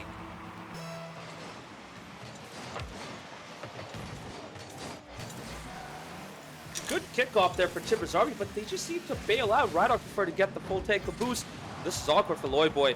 Can he get some control right here? Yes, he does. Beats 1. Reversing into the sidewall. Couldn't really get much out off the second touch, though. Nelly and Rhydog both committing to that. Lloydboy getting a nice first touch. Could not get to the ball the second time, though. Now Howling Moon advances it forward. Nelly clears it out. Toad getting up there. Dragging it to the side. Lloydboy gets beat by Gojo. Gojo yet again. Great touch to the side wall. Keeping the control. Nelly getting in the way of that Toad shot. And getting it out. But not for long. Because Howling Moon gets it second and gets ECRC second. Ooh, Lloydboy hesitating right there. I think realizing he didn't have a good starting position. Trying to get back into the goal line to see if he can make that save, but then got caught in no man's land. Had to adjust on the fly to try and make a save, but to no avail. Howling Moon with a really well-placed shot right there. And some wall dashes? Okay, I see you. If Luis was here watching, he would appreciate that, Howling Moon. Ball goes into the other end. ECRC have been very, very good defensively in this matchup so far. Pass into the middle. Toad right there to interfere. Rhydog trying to go for a bump with no boost. He cannot go for the ball. Nelly trying to get into position, but he needs to reset. Lloydboy couldn't do much. Nelly having to go back all the way, and now Rhydog takes charge. Gets challenged immediately by Toad. No time for him to settle into that. Nelly to the middle. Howling Moon with a touch. Lloydboy needs to get a key touch right here, but he plays it right to Gojo. Takes control, gets the 50, beats one, beats two. And now he's going into the other end. Gets a 50 to the middle. Toad off the backboard. Surely Howling Moon's going to follow that up. Rhydog can now finally get to the ball because Lloydboy, with a good defensive effort, gets it out of the way. And Timber's Army, once again, looking a little flustered right here. Just having a bit of a rough time right now. Not looking their best. Yeah, looking a little awkward still, but now they have a chance to get a goal back. Lloydboy off target. Nelly couldn't get to the ball on time. Right on to Lloydboy. Toto into the other end. Could not get that on target. Second chance. Right on with a big save. Now Lloydboy trying to follow this up. Nelly tries to beat Gojo. Once again, Gojo looking as solid as a rock. Impenetrable and unbeatable. What will it take to get the ball off of him? So far, Timber's Army don't have the answer to that question. Now Howling Moon bringing it out to the other end. Trying to go for a follow-up shot. Did not get it on target. Timber's Army get away with it, but not for long. Rhydog with an awkward moment in the middle.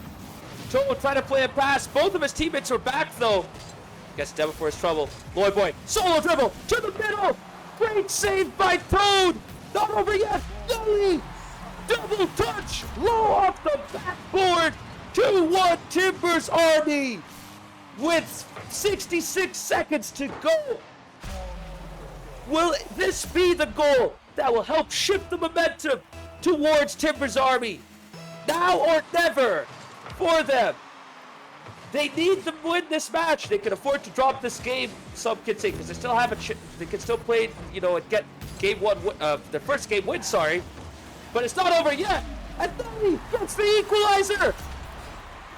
12 seconds after kickoff. Timber's Army make it count. Shot from Nelly to the far post. Gojo rooted into the middle, cannot adjust. 2-2. This is exactly the response they were looking for in game one, and they have made it count in game two. Can they finally get the game winner? Or will we see this go into overtime? Or better yet, for ECRC, can they get the game winner in normal time? The Dark Shade coming in, showing support for his Timber's Army and fellow Portland Timbers supporters. Welcome on in, Dark Shade. Saying, let's go TA! And let's go TA for sure! Over there! Nelly! Hat-trick! Third goal! Timber's Army get the first lead of their match! Loose touch by Gojo the first time! He makes a mistake! Open net! Howling Moon not expecting that! Timber's Army take the lead! 30 seconds to go. Timber's Army playing a kickoff play right here to no avail. Gojo saw that coming. Now Timber's Army, all they can do is just waste time. They need to waste as much time as possible. Make sure that the ball stays away from their end for as long as possible. Open net. Look, Lloydboy trying to go for the fourth, and he gets away with it. Oh my goodness, what a sequence of events. From 2-0 down, Timber's Army are up 4-2. And that feels like a dagger in the back of ECRC in Game 2. After taking a 2-0 lead and looking so good, they've conceded 4 goals in the space of 40 or so seconds as we tick down into the final 10 seconds, chat. Timbers Army are back. We may have counted them out against ECRC, but we may have counted them out against EM, sorry. But against ECRC in this game too, they have shown what they're all about. They still have some fight in them, and they want to make sure that they don't go down without a fight. Timbers Army, they want to win, and they want to keep themselves in this title race.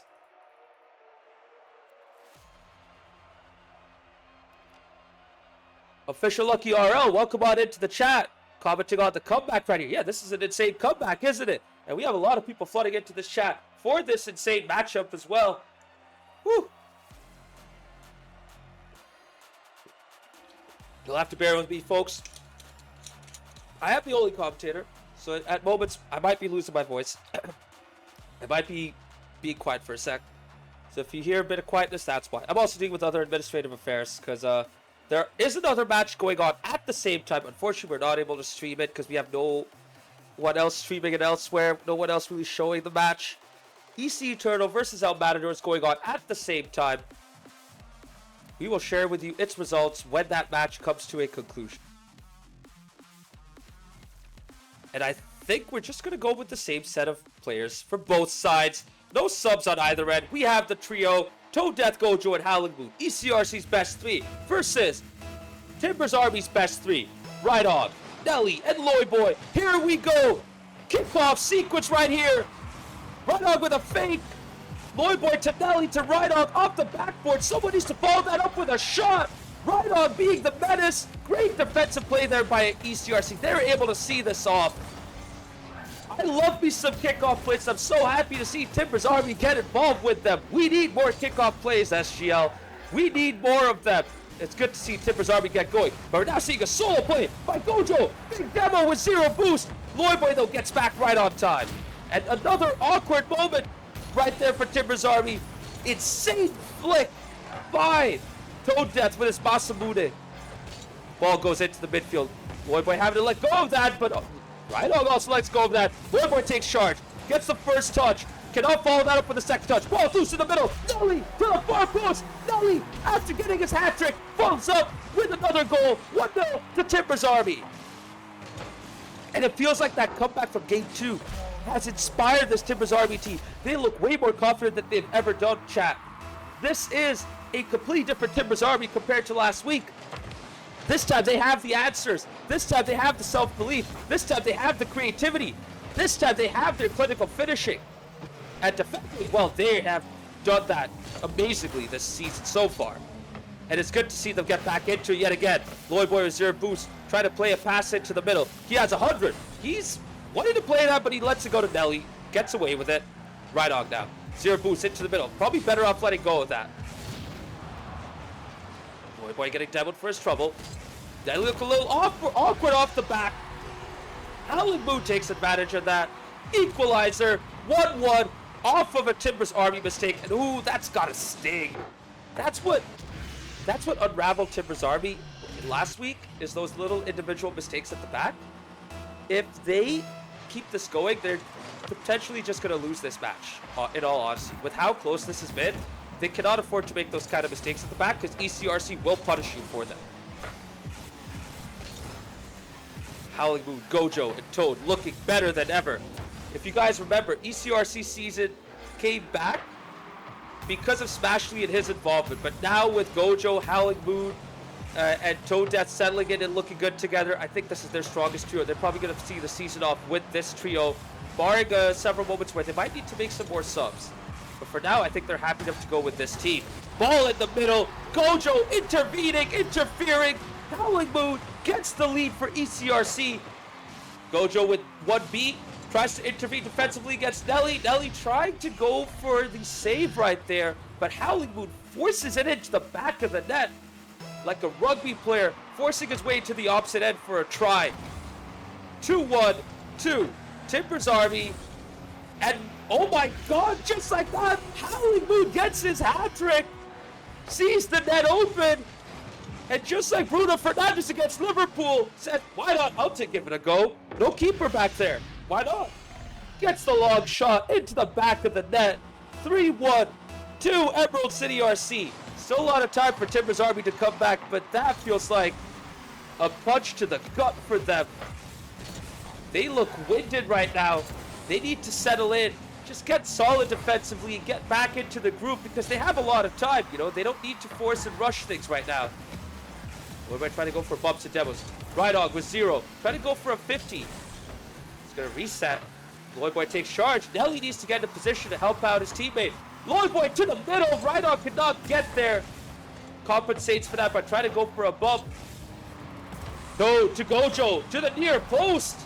Loyboy gets it out of the way. Loyboy now following it up. Ups and then powerful pass attempt right there. No one there to get on the end of that, though. Timbers Army, though, are keeping up this pressure. Loyboy trying to force a shot from a difficult angle. Nelly not giving Toad any time to settle in. Rydog back into it. Loyboy into the middle. No one's there to really follow up, though. Toad with a nice touch, but the net is open. Loyboy trying to go for a shot. He misses off the post. And Rydog cannot get the touch. The net is open. Oh, you hate to see that, chat. You hate to see that. All of Timbers Army were up there. Oh, they all expected a goal. Oh, pain. Oh, absolute pain. Ouch. Ouch. A lot of time still, but that is deflating.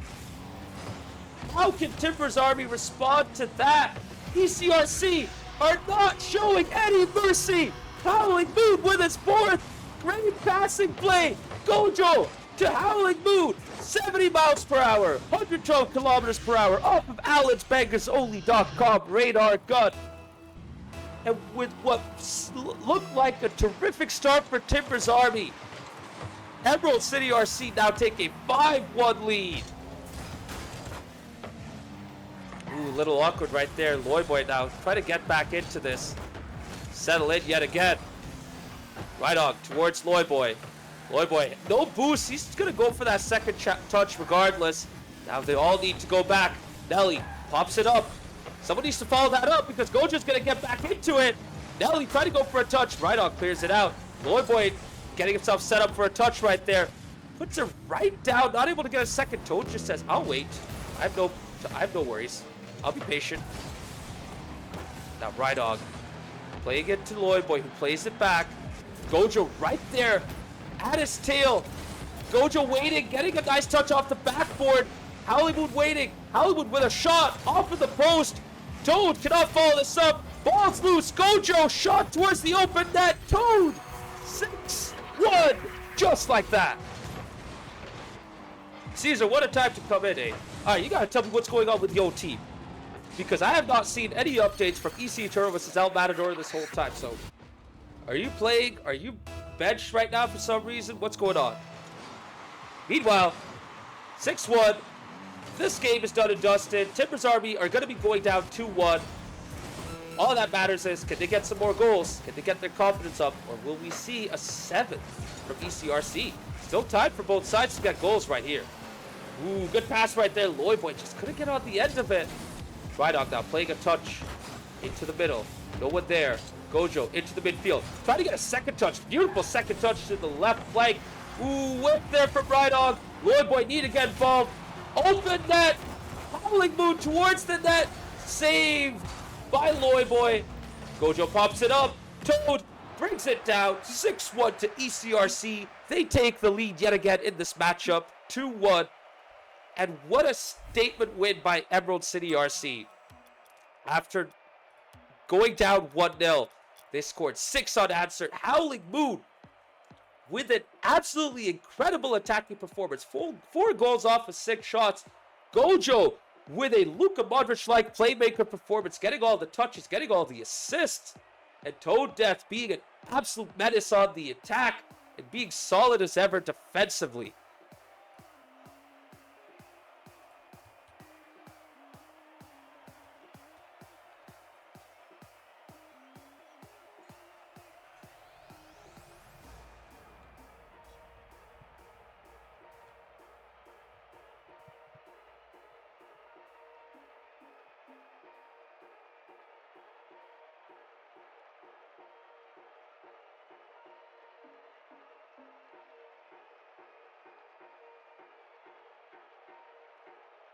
Folks, we're going to be doing a lobby reset.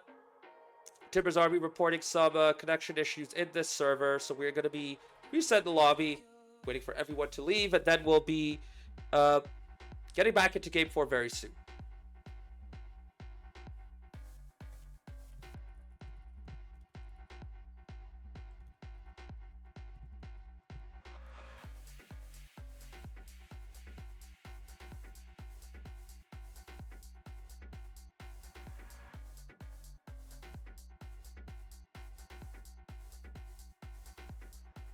Alright, is this a different server?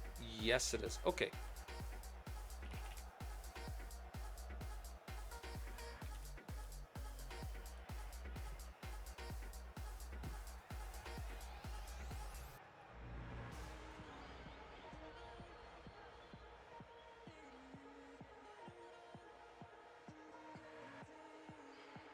And it looks like EC Eternal versus El Matador has concluded. Waiting on the result. Yeah, I'm sorry about not being able to showcase this match. 3-1 to El Matador by the looks of things. So congrats to El Matador getting another win. Good point there, though, for EC Eternal. El Matador are a good team. You know, you got to respect the point that they got off against them. Yeah, 6-1, Bisbo. Dude. I wasn't expecting it too, but ECRC just popped off. Their passing game got going. Timber's Army looked a little flustered. We should be good to go right now. Both teams are now in.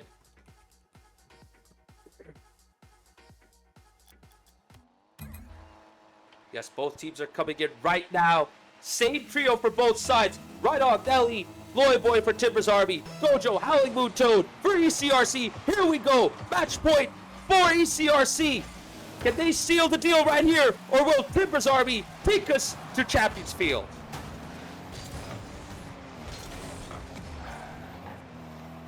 Luis, if you're free, you can always hop into the commentary booth. It's open. As Toad Death shot into the middle, trying to test this Timber's Army team early, but they look settled. And now, Loy Boy carrying it to the other end. ECRC just letting them come forward.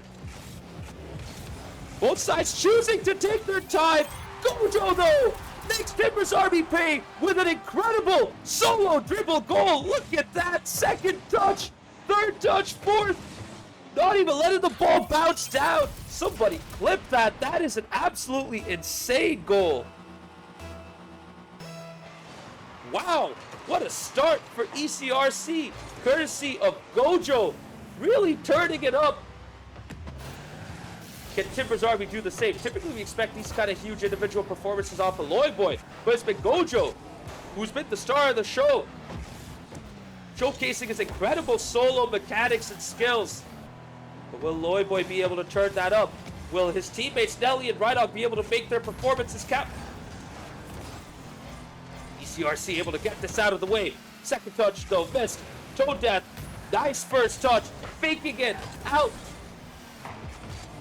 Ooh, Loy Boy had the chance to get that on target, off the back foot, big save by Howling Moon, Rhydog with the equalizer.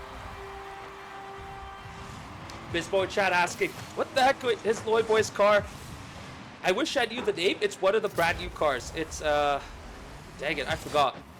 I don't know the name, but it is one of the brand new cars. It's available in the store right now. I think he just got that. It's an interesting car, though.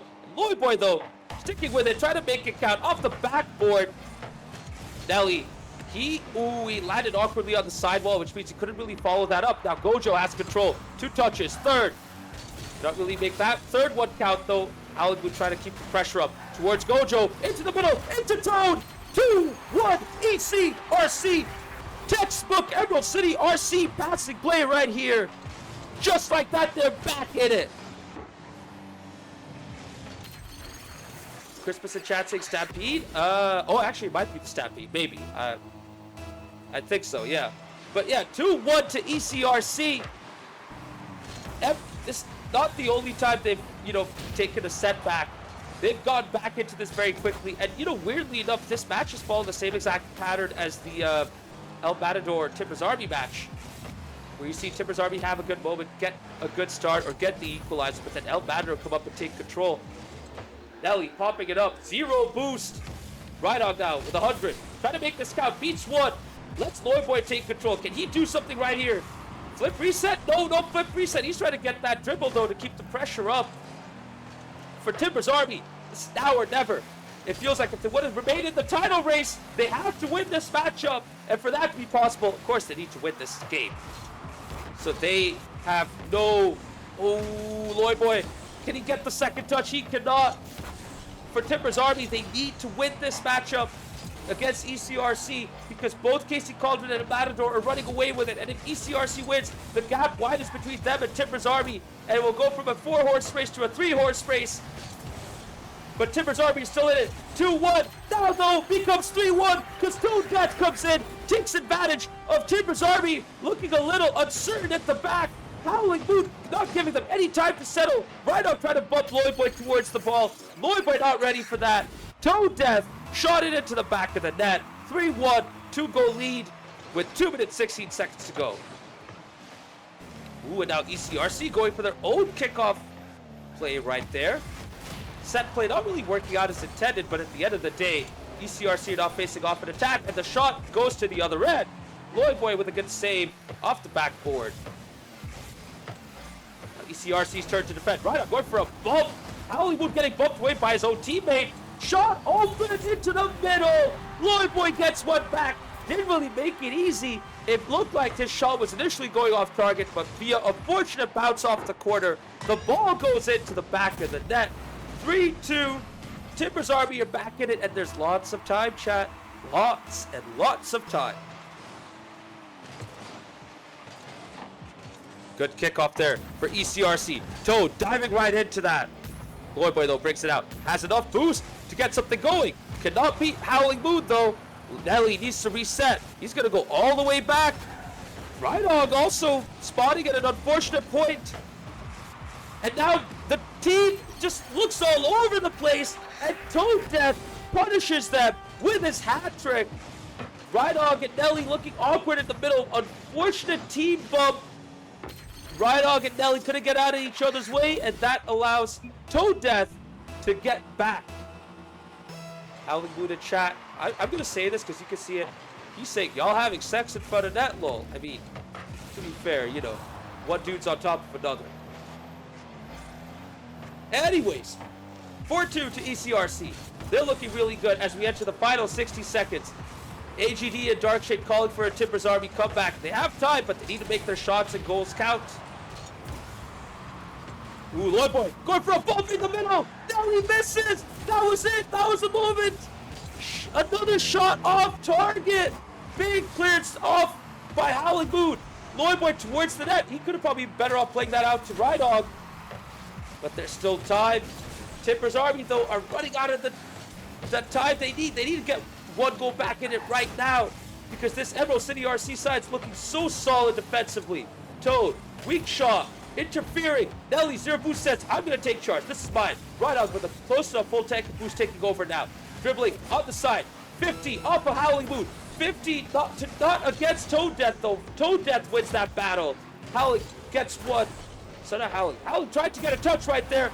Loyboy, though, beats it. Loyboy gets another shot into the back of the net. Loyboy is keeping his team in this. You've seen this in the past. When Timber's Army are down and struggling, Loyboy brings his team back into it. 1 goal deficit for them, less than 30 seconds to go. This is it. This is where they need to make their moments count. Equalizer, Nelly, just like that. Rhydog getting bumped. He didn't see Loyboy coming. Loyboy playing it right into the sweet spot in the middle. Toad Death having to be wary of Rhydog. Couldn't get back. Nelly with the big equalizer. Could we be going to overtime? Could we be getting a winner? This ball's going towards the middle. Toad misses. Toad Death gets it out of the way. Big pinch. Oh, this is perfect for Nelly. He could not adjust on time, though. But it's not over yet. Towards the net. Toad pumping it up into the middle. Someone needs to get it out for ECRC. Loyboy keeping this up. Don't know if that's a safe move because this gives ECRC a chance to play a shot off target. Folks, get ready. Overtime in Game 4. Chat, this game has been absolutely wild and it's not over yet. Still got a lot of Rocket League action coming up right here. Loyboy trying to adjust, get a good shot off. Plays it out of the backboard though. Rydog into the middle towards Loyboy. Loyboy trying to play it fast, but Rydog says, I'm gonna go for the boost. Bumps and demos. Sorry. And now Timbers Army needs to go back. Toad could really get a solid touch off the corner. Loyboy bringing it out. Ooh, good team play right there. Loyboy trying to get a shot. Gojo and Ko are ready. Off the backboard. Gojo gets bumped. Gets demoed. Rydog off the backboard. ECRC players are set for this though. Interference attempt to no avail. Howling Moon gets it out. And they all need to go back once again. Loyboy getting bumped by Gojo. Rydog off the backboard. Doesn't really get a solid touch, so the ball settles in just perfectly for ECRC. Timbers Army though, get the possession back. They get the control back. ECRC are holding on. They're defending. They're making sure they don't lose this and take it to game 5. Loyboy trying to go for a shot. Ooh, big attempts right there by Toad to keep that ball away. Now the ball's just hanging in the corner. Gojo, good touches right there. Dribbling it out of the corner, trying to beat Rydog. Rydog, though, had the sense of mind to be ready for that. And he gets it out back into the midfield. Skyline and Spanky talking about twitching and puberty and, you know, all those topics. But Loyboy, game winner! Perfect timing!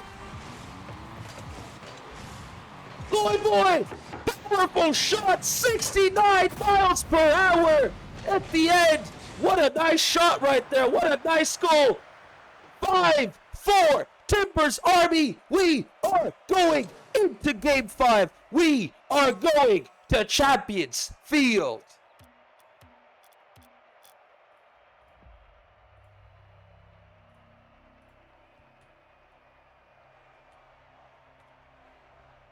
Folks,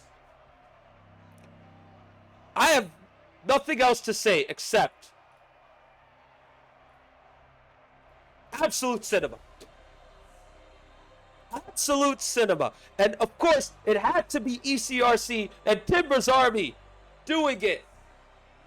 Yes, 86 touches for Absa. That is absolutely insane. Loyboy carrying his team out from the dredges of defeat. Cam Newton at Auburn, I'm thinking, you know, Diego Valeri at Portland Timbers, Jovinko at TFC, Bruno Fernandes at Man United. Woo! Catch your breath, folks, right now, because we're going to be entering Game 5 very soon. Both sets of players will not want to wait. They'll want to dive right in. And you know what? We're going to dive right in with them very soon, because we are entering Champions Field, where RLCS champions have been crowned, where we've had legendary goals, legendary moments, legendary mistakes, and now we can have a legendary SGL moment. Here we go. Game 5, now or never for Timbers Army, and they get the perfect start. Nelly with the lead. Bit of a mix-up. Howling Moon was trying to go for like a settled touch right there, but he just didn't expect that bounce. Out of position. Timbers Army with the lead. This is the best start possible for them. I can tell they're probably really hyped up about this right now, but now it's the time for composure. Right, go into the middle. They will miss. Somebody hit the ball into the back of the net. Oh, ECRC get away with that. Big bump right there. Howling Moon not settled. Toe Death gets it away into the middle. Howling Moon trying to keep it up, but right on brings it into the other end, and now it's ECRC looking second best. ECRC looking off color. At least ECRC struggling right now. Rooted at the back. Timbers Army cranking up the pressure, cranking up the intensity. Gojo though playing it right towards the net. Hollywood has enough boost to follow it up. He needs to get a 50 though. He cannot. Toe Death is back right there. As always, very good at getting back into position defensively. Gojo off the backboard. He needs to get a touch out there. Hollywood helps him out. Timbers Army keep it up. Beautiful pass right out to Loyboy. He is ready. First touch. trying to bait out Gojo. Does that. Passes out to Nelly. He cannot get back, but his touch ensures that the ball still stays out.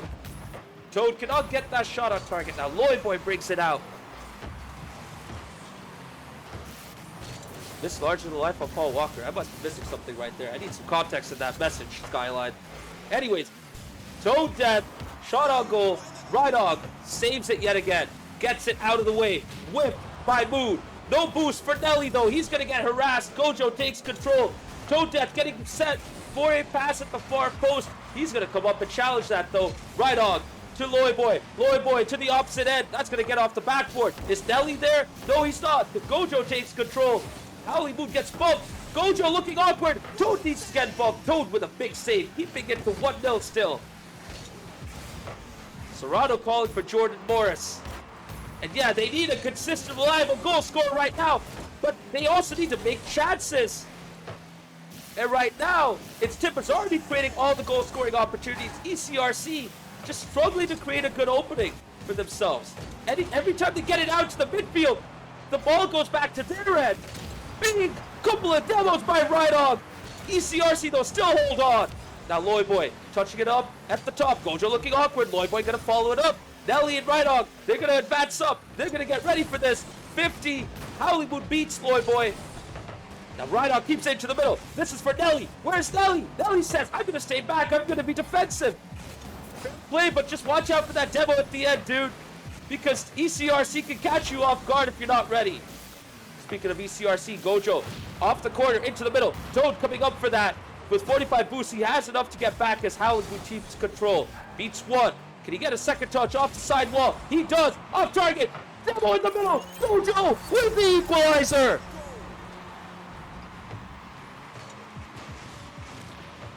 Howling Moon off the wing. Gojo with the goal. Toad Death helping them out with the demos and bumps.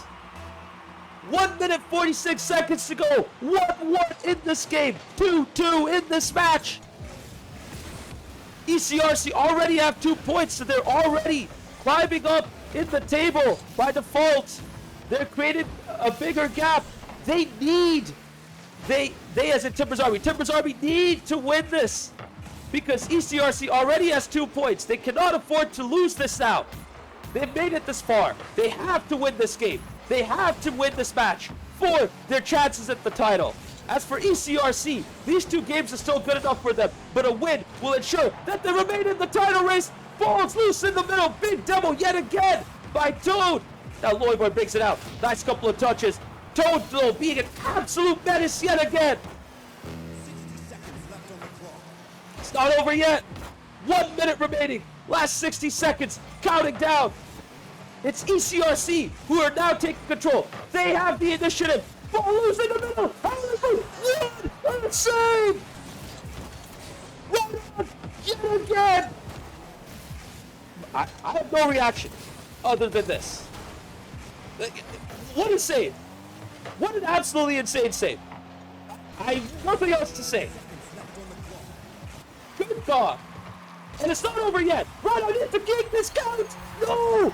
No, Rhydog. You're the hero. The potentially zero. Stuck in no man's land. Turned back too late. It's Toad Death with the potential winner. 25 seconds to go. Timbers Army are down 2-1. There's still time for them. They still have a chance of getting back into this.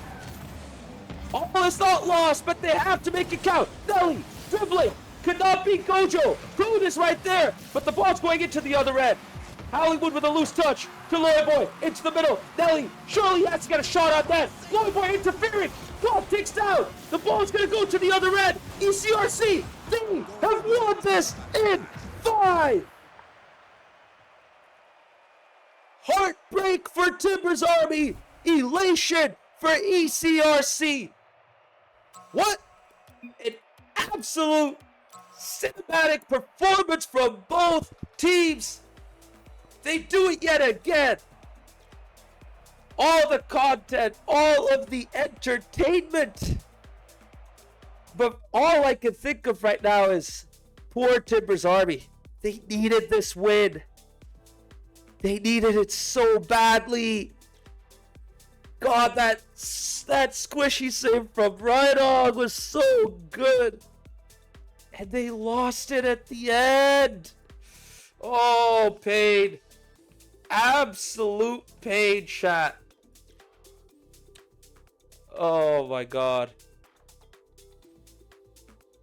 A lot of crazy chat going on right now, right here. Sheesh. Damn, bro. Damn. I mean, I'm not even commenting on these, player stats right now because what an insane series. What an insane performance. Oh my god, man. Timber's Army. I mean, there's still time. They can still come back. But with that, let's just take a quick look at the schedule so you see what I mean. The Rebellion beat the Locals 3-1 for those of you who missed it. Huge win for them. Away from home as well. Playing in West. ECRC versus Timber's Army. Absolute cinema. Nothing else can be said about that. And then El Matador beat EC Eternal 3-1. The gap grows between the top 3 and the rest. Timber's Army do get 2, so they have 20 points, but now they are 6 points behind Cauldron, 7 points behind ECRC and El Matador. Oh my god. And, there's not much time remaining. Like, there are not that many games left as well. So they have 4 more matches left after this. 4 more. And they are only 4 points ahead of the Locals, 6 points behind Cauldron, who are going to take the lead once again. This was it for them. They had to win this.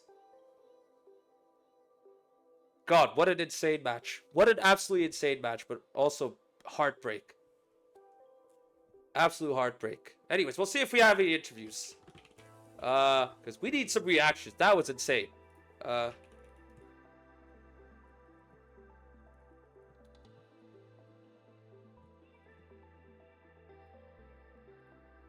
Alright, we are going to be bringing in our first player for the interview.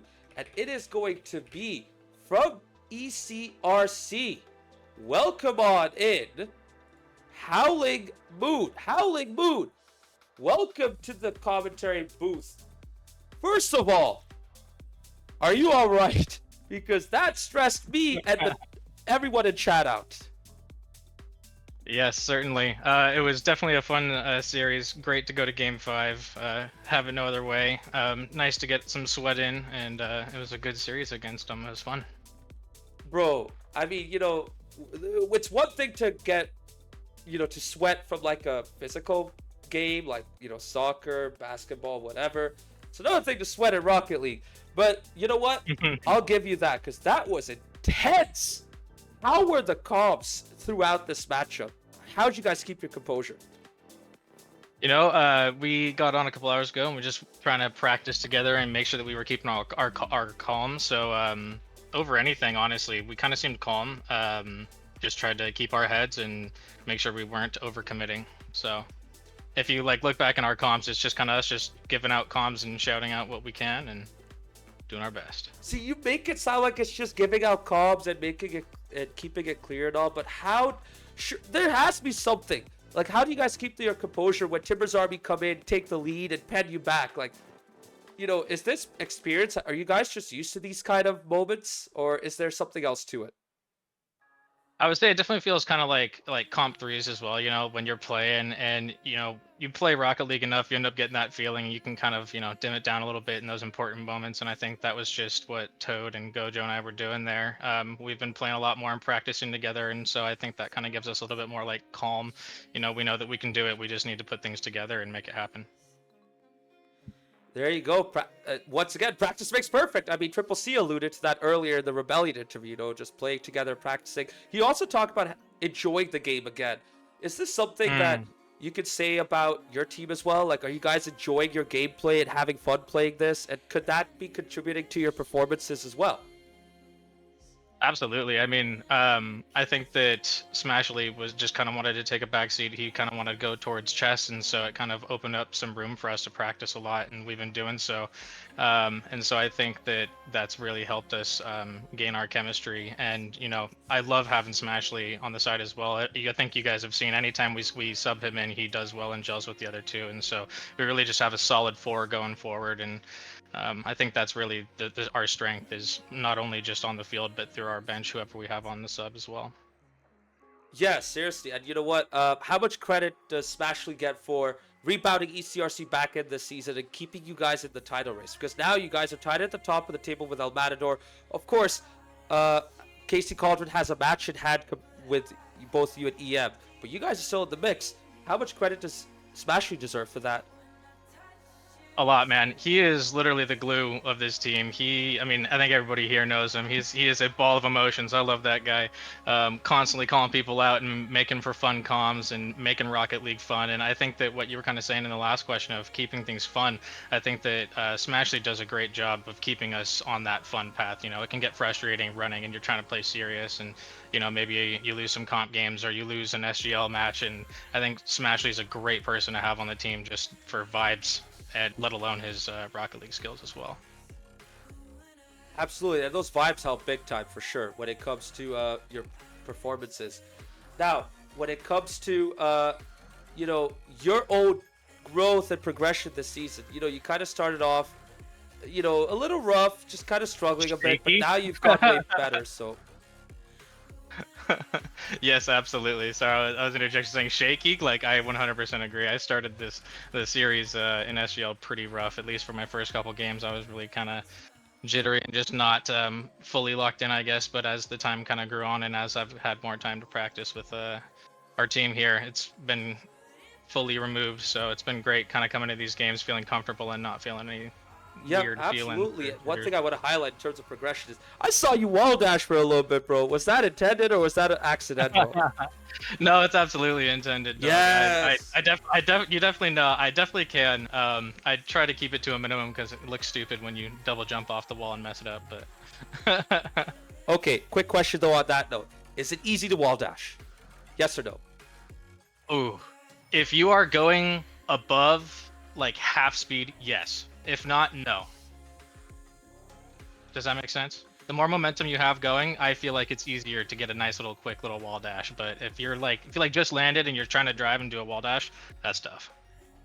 Yeah, no, I get that. I totally understand. I think Luis is probably going to appreciate that answer a whole lot because he loves to talk about wall dashing and how easy it is. So if he's listening, he'll probably appreciate that for sure. Love it, love it. But hey, big win for you guys, and you guys have a matchup against the locals in the cup as well. Now your attention is going to shift to a completely different format and playing style. How are you guys going to prepare for that cup matchup?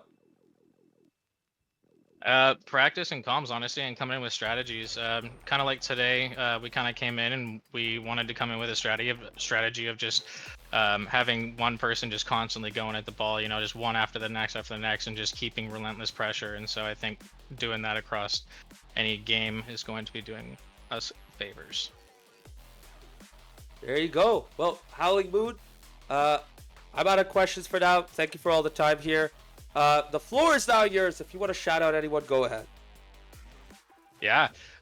Shout out to the Timbers. Like you guys, even though we do have a rivalry. I like all y'all. Good games. Shout out to my team. Keep practicing. We're going to keep killing it. And let's keep doing it. And shout outs to all the commentators, you, Maz, and everybody else who continuously streams and keeps doing these. So it's awesome. Having a great time. Appreciate it, Howling Moon. I think you'll enjoy watching back this matchup. That's for sure. Because, oh my God, Indeed. there are so many good back and forth moments. Oh, before I forget, I know I wanted to let you go. Okay, but real quick. When Rhydog made that squishy save, did you pop off inside? Yeah, no, I definitely, like, if you were recording our comms and heard it, I definitely was like, oh yeah, here we go. And I was like, oh damn, what a save. Like, hats off to Ryan. That was a great save. I definitely know he was screaming his head off after that in comms, so as he deserves. Absolutely. Well, we'll not talk about what happened afterwards, but we'll probably save that if we get another interview after this. But hey, enjoy that win. Congrats. GG's. We'll catch you next week, Howling Moon. Take care. Thanks. You too. Have a good one. Woo-wee! Still trying to catch my breath there, chat. Still have. Well, it's not over yet. We still have another interview. We will have that coming up very soon from Timber's Army. I think you guys know who's going to be coming in, so feel free to drop your guesses as I bring him into the chat very soon. And here he is. Welcome on in, Rydog. Tough loss, right? I mean, you guys gave it your all at the very end. Very close to winning, and then you lost. I don't know how you're feeling right now. Kind of a mix of emotions, to be honest. I mean, I think, what is it? Every single time we played ECRC this season, it's gone to the maximum games possible. 2 times in league, and then 1 time in the cup too. So, I mean, you just coin flip it, and you know, that whatever side the coin lands on is the team that wins. So, just happened to be them today. Yeah, we've got major copium with the servers and Reese's internet, of course, but. And do I think that changes the outcome? I only say it does because just like the small dominoes that happened during the game, I think just flipped the other way, and it could affect the outcome. They definitely outplayed us in the first part of the series. Game 1 for sure, and obviously, or the 2 games that they won, I think they definitely outplayed us, but then we just kind of made some small adjustments and try to carry that through, and yeah, just couldn't get it done at the end of the day. And I have Smashly texting me, and I just listened to Connor's interview, and I actually don't think I went crazy. I think I was just business as usual for that squishy save. So if you guys want to see it, I have the comms. I'll send it to you, but I think my teammates were a little bit more stacked than I was. Hey, all good, man. All good. I mean, I feel that too. When I have those big moments defensively, I also like keep it in myself. You know, just be like, okay, focus. It's not over yet. You know. Well, with that said, you know, you had that insane moment, and at the very end, you had a really tough moment as when Toad got that shot in for the match winner. So tell me what happened there. You're trying to go in for what looked like a challenge, and then you bailed out. What happened there? What was the thought process right there? Yeah, because I think at some points I was challenging as third man pretty aggressively during at least that game, and definitely in game 4 is when we came back. And so I thought that they would think that I would just go and maybe cause like an early flick or something like that. But obviously Toad's just a better player than that, and just kept it on his hood. And I'm not a ones player, so I don't know how to defend a one-on-one. And yeah, Actually, I am the last person on the roster that you'd want in like a one-on-one defensive scenario like that. So obviously it's a good shot. I obviously wish I was positioned a little bit better. I think the problem was I was just too like perpendicular. If I was like anywhere closer to like the side, or diagonally, I probably would have saved just the corner. But like I said, yeah, Toad is just a good shot right over my head. Yeah, I mean, that's a good assessment of that situation, a good analysis as well. I think that's what happened. You did get a bit too square at the end, and it was just a tough spot. With that said, though, don't let that moment define your performance. You were absolutely awesome, and I'm not the only one saying this. You know, Luis is also complimenting you. Apologies. So you had a really good performance at the end of the day, and this was a really good team performance by Timber's Army, especially after last week against EM. You know, y'all still bounced back. So, you know, when you still had those moments where you had your bits of adversity and challenges, how'd you guys bounce back? Like, because it could have gone that EM way too, but you guys took it to game 5, right? So, how'd you guys bounce back from those moments of adversity? Yeah, it's Landon. It's Low Boy. He's the one that's always in comms like, hey, we got this. Stay positive. Like the negativity is not working. Especially during that game 2, we were down 2-0, and I just felt like I was just driving around at that point. But after the second goal, he's very much like, hey, win the mental game, like get it back, like stop being negative. We're playing Rocket League, we're with the boys, you know, let's bring it back and let's do this. And so, yeah, I mean, it's a game of momentum. I know for me too, it helps me when he does that, when he says those things, or whoever says them. Because I'm a momentum based player. I when I'm feeling good, I'm feeling good, and when I'm not feeling good, I'm not feeling good. At least personally. So it's nice to have that that from, and Reese does it too. Nelly does it too, but it's nice to hear that from Landon, and to kind of boost the spirits. And then obviously it worked in that game too. We came back and won that one. And then more of the same in game 3. We got stomped, and it was just like, hey, don't worry about it. Like, we'll bounce back in game 4. We did, obviously, and then we know how the rest of the series went. But yeah, it's my mental is, I don't know, slowly deteriorating. I guess it's probably because I just haven't been on the games a ton, but hopefully that'll change in the next few weeks with things calming down a little bit, so can get back on the game and get back to what you guys know Right Dog is. Hey, we can't wait for that. I mean, yeah, you are a complete player. You know, let's not beat around the bush. You may have your insane defensive moments. You provide us another highlight reel, but you're absolutely a complete player, and you showed that. Now, in terms of this matchup, you know, you guys were kind of struggling, even though you got up, got the first game, you got your first win in game 2. You still faced adversity in game 3. What was the turning point for you guys in this matchup that really got you back into this and really upped your confidence? Yeah, it was. I hate to say it again, but it's the server wasn't great. I thought it was actually better than ones we've had in the past, but Reese's internet was terrible, and so he was, at least in my head, it was always like, oh crap, like, do I need to cover for him, or where's he at? Like, is he gonna disconnect and that kind of thing? And so that, I guess, was just always in my head. And then when we won, or was it? It might have been like at the beginning of game 4, when after we scored first or something like that. I think Nelly was saying like, hey, like, Landon, you and Ryan just do your thing. I'm just gonna sit third man because of my internet, and just kind of try and all that sort of stuff. And so that's kind of what changed there. And so yeah, that's why game 4 was successful after that point. But yeah, like I said, just couldn't get done in game 5. But just like small little adjustments, and it's obviously hard because you don't know what's gonna happen with the internet. It was at random times. Like, I think Landon had scored like a really weird goal that, like, he shot it and then Toad saved it and then landed, like, tipped it in. Like, that whole play, no, it was disconnected, and so it was just like a weird. Like, it's just those weird moments where you're like, I don't know what to do as a third man because if this ball gets cleared, I'm by myself, right? And I'm in those like 1v1 situations. But yeah, we just, like I said, we're a momentum team. Like, when we were rolling, we were rolling, but we just have to get the ball rolling. That seems to be the hard part right now. Yeah, and it really is tough. I mean, especially this loss, because now you guys have a big gap to the top of the table, a 6-point gap, you know, to KC Cauldron, who've yet to play their 8th match. 7-point gap to both ECRC and EM.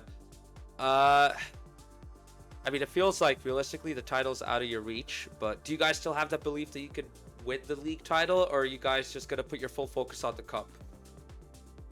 I am the latter, for sure. I think, yeah, if this one kind of goes more our way, maybe I believe a little bit more. I said it yesterday when we were streaming the other match. I can't remember. Oh, BNG and somebody. BNG That and, we would need to. yeah, big dogs. Yeah, right? it wasn't. Yeah. That we basically needed to sweep to keep our hopes alive, because that wouldn't give them points, but it would give us 4 points, which obviously is almost impossible to do against them. So, but yeah, so I mean, we're still gonna give it our all in the league, and maybe just cause some chaos, and maybe take like a locals point of view of just playing gatekeeper. It's like, hey, like, maybe we can take some points or do well against KC and kind of cause some havoc at the top there. You know, we'll see. But yeah, I think our full focus right now should be the cup, because obviously we're in a better spot for that.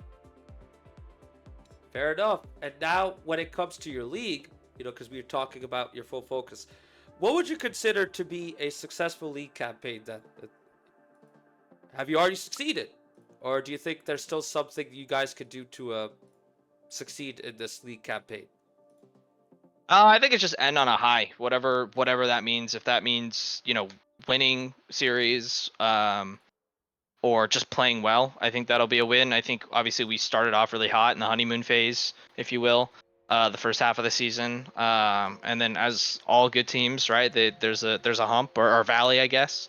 And so we're just kind of working through that right now. And so we've definitely hit the bottom. I think last week was probably, hopefully, the bottom. And so we're just working our way up. And so if we can just kind of keep climbing the valley to get out of it and finish the season on a high. Like I said, frankly for me, it's not about the wins and losses, it's about playing well. Like I feel like if I step off the field knowing that I did everything I could and we just got beat by a better team, then it is what it is, you know. Like I feel like I can partly say that, at least about me. I think I played okay.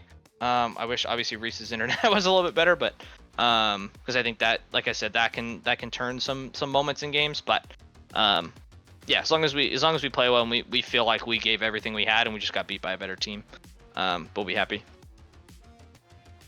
Fair enough. Hey, as long, I like that perspective as well. You got to focus on your own self, see if you can improve your own game, you know? So definitely appreciate that. And hopefully, you know, the rest of the season goes well for you. You know, who knows if both EM and ECRC and I guess the Cauldron as well start to slip up. There's always a chance, right? But realistically, in my eyes, I think the Cup's your best avenue for success trophy success this season. So, you know, hopefully that goes well for you guys. Because you face off against the Cauldron now in the upper finals, so that should be a good matchup, right? I mean, I think so. I mean, I think we lost in 5 to them in the league the first time around. And I want to say we played them twice in a row. I can't. Excuse me, Yes, I can't remember. I think so. I think it's Cup and Dead League. Let me check. Yeah, I think that's right. That sounds right. No, so it'll be good. I mean, I think we beat ourselves when we played them last. Obviously, they've gotten better.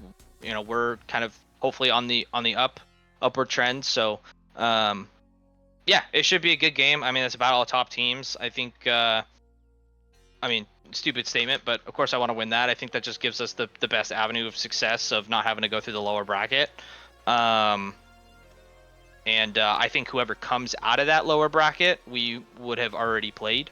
It's going to be one of the top 4 teams is my guess. And so yeah, that's going to be a gauntlet down there. And so if we can take care of business next week and kind of get to that grand final, then I will feel better, obviously. But then yeah, we don't have to worry about that bottom half of the bracket. Oh yeah, I mean, since you're so close anyways, you may as well just get to the final as soon as possible. Also, I did check the schedule. You're not playing the Cauldron anytime soon. So Okay. We are playing locals next week though. And they did just lose, so. Well, I mean, I've said it on stream before too, commentating or whatever, that you still can't take them lightly. Dr. Aquatic can save everything. Obviously we know Mr. Duck can do Mr. Duck things, and then Doughboy with that stupid horse engine, he's always gonna follow you and try and demo you. So yeah, you can't take them you can't take any team in this league lightly, no matter where they are at the table.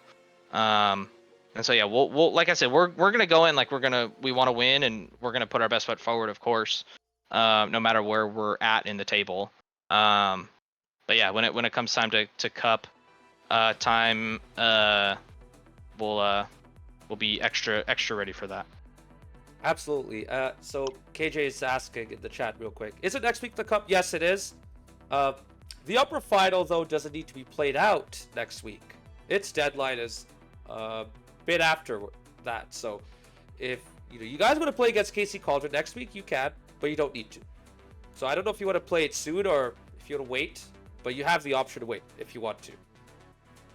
So would you take a bye week next week, or would you play a match? I guess in my ideal scenario, we play locals first and see how that goes. And if that goes very well, then I'd be open to be playing KC next week. But obviously, if not, then obviously there's still some kinks and stuff. We'll just kind of work through those. So we'll see how big the step is next week and kind of go from there. I'll probably start the match thread and see what's going on, but yeah, obviously there's no pressure, so I'm not super concerned. There you go, all good. And you know what? I've kept you here for a while. You've already given me all your time in the interview, and I really appreciate that. Thank you very much. Now the floor is yours, though. If you want to say whatever you want to say, go ahead. Yeah, Maz, you're doing the gauntlet tonight, so thanks for streaming and everything. We still got one more match later tonight, which is crazy, happening in like 15 minutes. So shout out my teammates. Obviously, I love them. Reese, please get better internet and donate to his GoFundMe or something. We'll start one for him to get some better internet. Obviously ECRC. Shout out them, like they're crazy. Shout out specifically Gojo. Mans is on a tear. He's Yep. finally like kind of fitting into that team the way we always thought he would. So he's actually crazy. And then I'm supposed to shout out Smashly as well, because he texted me and said, "Tell the stream that you love me," and so there you go. There's my shout out to him. And yeah, one more match, friends. So stay tuned. Don't leave just yet. We've got one more. It's Axe and Rose and ECD. It's a little Cascadia clash again. So it should be fun. Absolutely. Good mention right there. We are going to be kicking that off in a little bit, but right on. Well, actually, you know what? You did talk about this a long while back, but if you want, you can stick around and commentate the final match of the night if you're down for it. But if you don't want to, all good as well. I'll let you go. But it's your call. How do you feel? I might pop back in. We'll see. I'm gonna No I'm gonna go see my parents real quick, and then I will hope if I can, I'll pop back in. But if not, no worries. No worries, dude. You're all good. I understand totally. So I'll let you go for now. Thank you very much for the interview. Appreciate your time.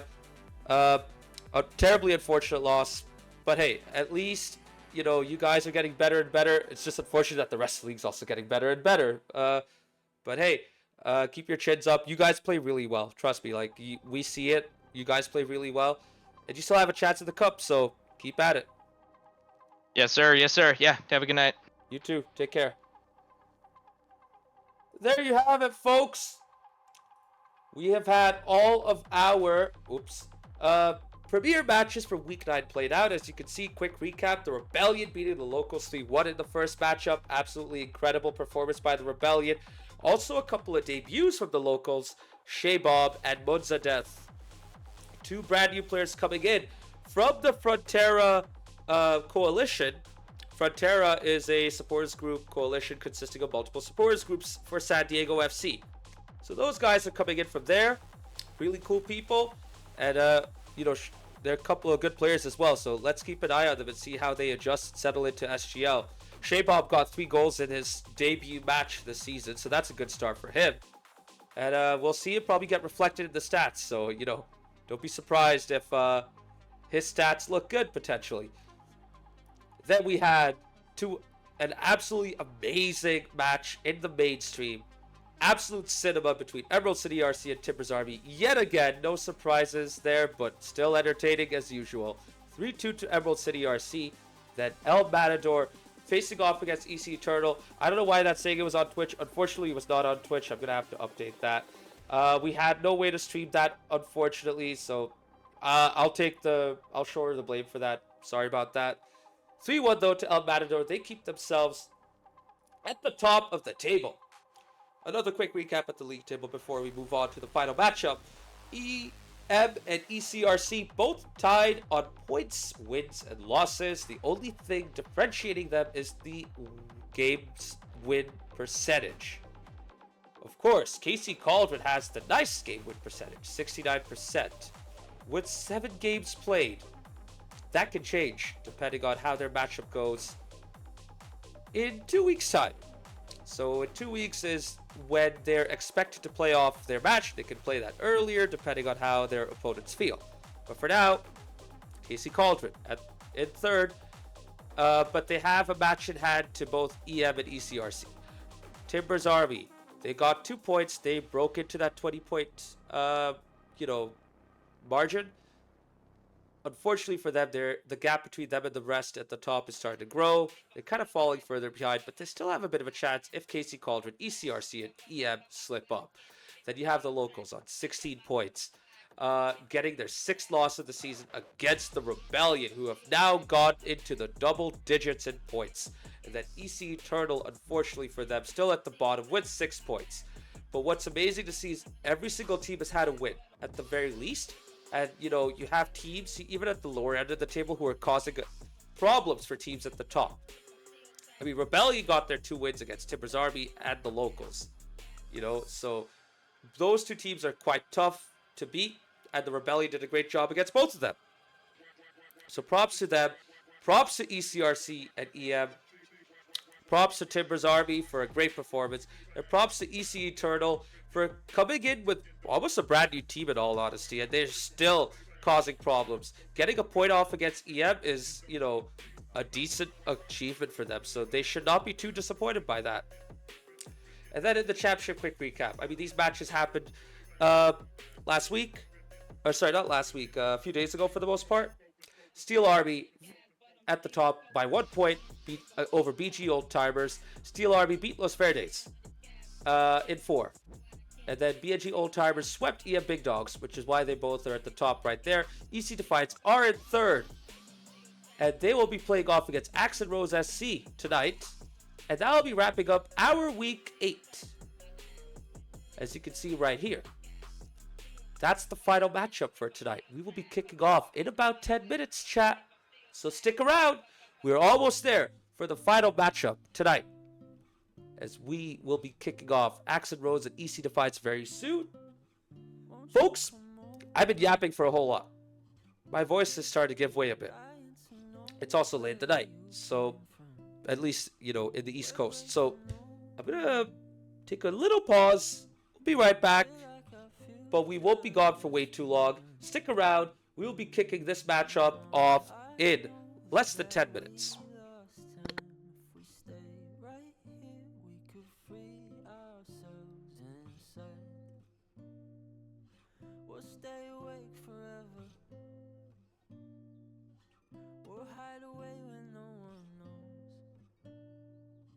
Let's run away together. Just lead me into your world. We'll stay awake forever. We'll hide away when no one knows. Let's run away together on our own. Just lead me into your world.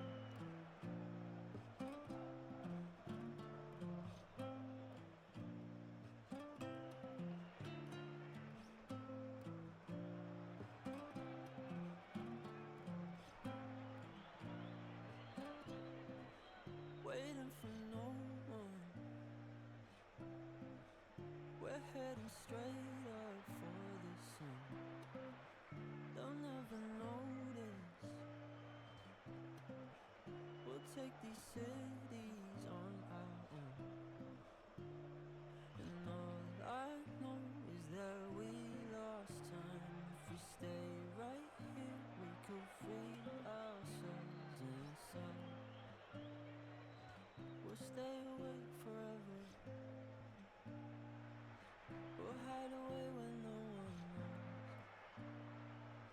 Let's run away together. Just lead me into your world. We'll stay awake forever. We'll hide away when no one knows. Let's run away together on our own. Just lead me into your world.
Folks, I am back, and we are 5 minutes away from the final matchup of the night in the SGL Championship between Axe and Rose SC and EC Defiance.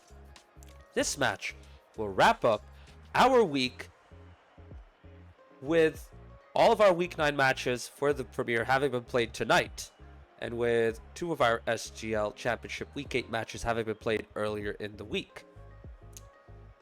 Let's take a quick look at both sides, compare them real quick to see how this matchup might go. And it couldn't be any clearer from here. Literally is David versus Goliath, Axe and Rose SC coming in their debut season. Only one player has played in past seasons, and that is AGD Delight. Everyone else is brand new in their team, and we will take a deep dive into those players in a bit. As for EC Defiance, this is their 3rd season together. They've stuck around for a while, they know each other pretty well, and they're starting to really showcase their skills and abilities, which is why they have a 4-3 record, and they're in the middle of the table in 3rd place, looking pretty good. They have improved on all aspects. They've become way more clinical in front of goal. Defensively, they've also gone better, but their biggest trait is the chaos they cause in the opposition end. They're very, very good at disrupting the opposition defensively and keeping the pressure with quick backboard passes and early shots on the net, keeping the opposition on their toes at every time. Axe and Rose SC, they really struggle at the beginning to really get going, but they're starting to get better as well. They're starting to find their footing. And it's a good time to talk about their players, because for them, their big guy is Trevin M, aka Hamburger Herder, in the game. Trevin has been their standout player this season, getting the most saves. As you can see, 44 saves is absolutely insane. The most demos, and also getting the most shots at net. He's all about the early shots, and he's all about taking the initiative. So don't expect too much clean looks for him, because he's the one kicking off the attacks and bringing the ball forward. So all the attention goes into him. And then you have his teammates coming in and getting involved and, basically helping themselves to the goals. So Darkshade coming in with 12 goals. He's been quite solid as a finisher, getting in at the right place at the right time and putting the ball into the back of the net with his powerful shots. Then you have AGD Delight, the foundation for this team, the foil for this team. He is their pivot. I talk about Trevin and all the attention that he gets when he plays off of a goddamn Delight. He is the guy who takes charge and directs the whole team. Everyone plays off of him. And you'll see that when Axe and Rose play against EC Defiance right here. And of course, you have Kuba Dubs as well, last but not least. As you can see, he doesn't get to play too often. It's mainly Darkshade, Trevin, and a goddamn Delight. So don't be surprised if that's the trio that plays tonight as well. As for EC Defiance, they have a consistent team as well, but they do have quite a bit more rotation. So Bernada is their ever-present player. He is always playing. You'd be very surprised to see EC Defiance play a game without him. And then he has mostly Parks and Green Mario playing with him. That's the main trio. But then Knows Always Knows also comes in and gets involved. And Knows Always Knows is an interesting player. If you want to compare him to someone, you can compare him to Raisin Boy in the impact that he has on EC Defiance. When he comes in, he's the X factor. He adds that little bit different that the opposition is not ready to handle. And that's where Knows Always Knows is, a key player for this team. So even though stats-wise he doesn't look good, he is a key contributor to this EC Defiance side. He comes in with good dribbles, good 50s, very good at, putting the opposition out of shape, and then his teammates benefit off of that. So he is a great support player for his team in that respect. As for the other players, I want to highlight Green Mario, shout him out, because he has been getting better and better as the season has progressed. When I saw him come up last season and I think 2 seasons ago as well, he showed potential. He showed that he could be a good player. And I'm glad that he's getting to that point and getting better and better. A clinical shooter, way better than he was in the past, and also very, very good defensively. And then you have Parks. Parks, when he starts, He's the guy who shows off his mechs, gets a lot of volume in his gameplay, quite a good number of touches, good number of shots, really an offensive weapon in this team. He's the guy who will be going forward and who teams will be attentive to because he's the guy that they will be needing to worry about. And then you have Bernada, the main man. Rydog calls him a tab player. And it's honestly not that hard to see. Why? 51 demos, 52 shots, 48% shot percentage, 25 goals off of 52 shots is absolutely incredible. I mean, this dude is a clinical finisher, and on top of that, he gets all the saves. He is the best player. Don't be surprised if he keeps getting better and better. Hey, Bright Up, good to see you in the chat. Yeah, gotta shout out Bernada, man. That dude is incredible, and he has really stepped it up this season. Folks, that is about it for both previewing both sides. We are almost ready to go. Both teams are in, and we are going to be kicking off very soon. Just need to wait for both teams to join, and we will be getting started.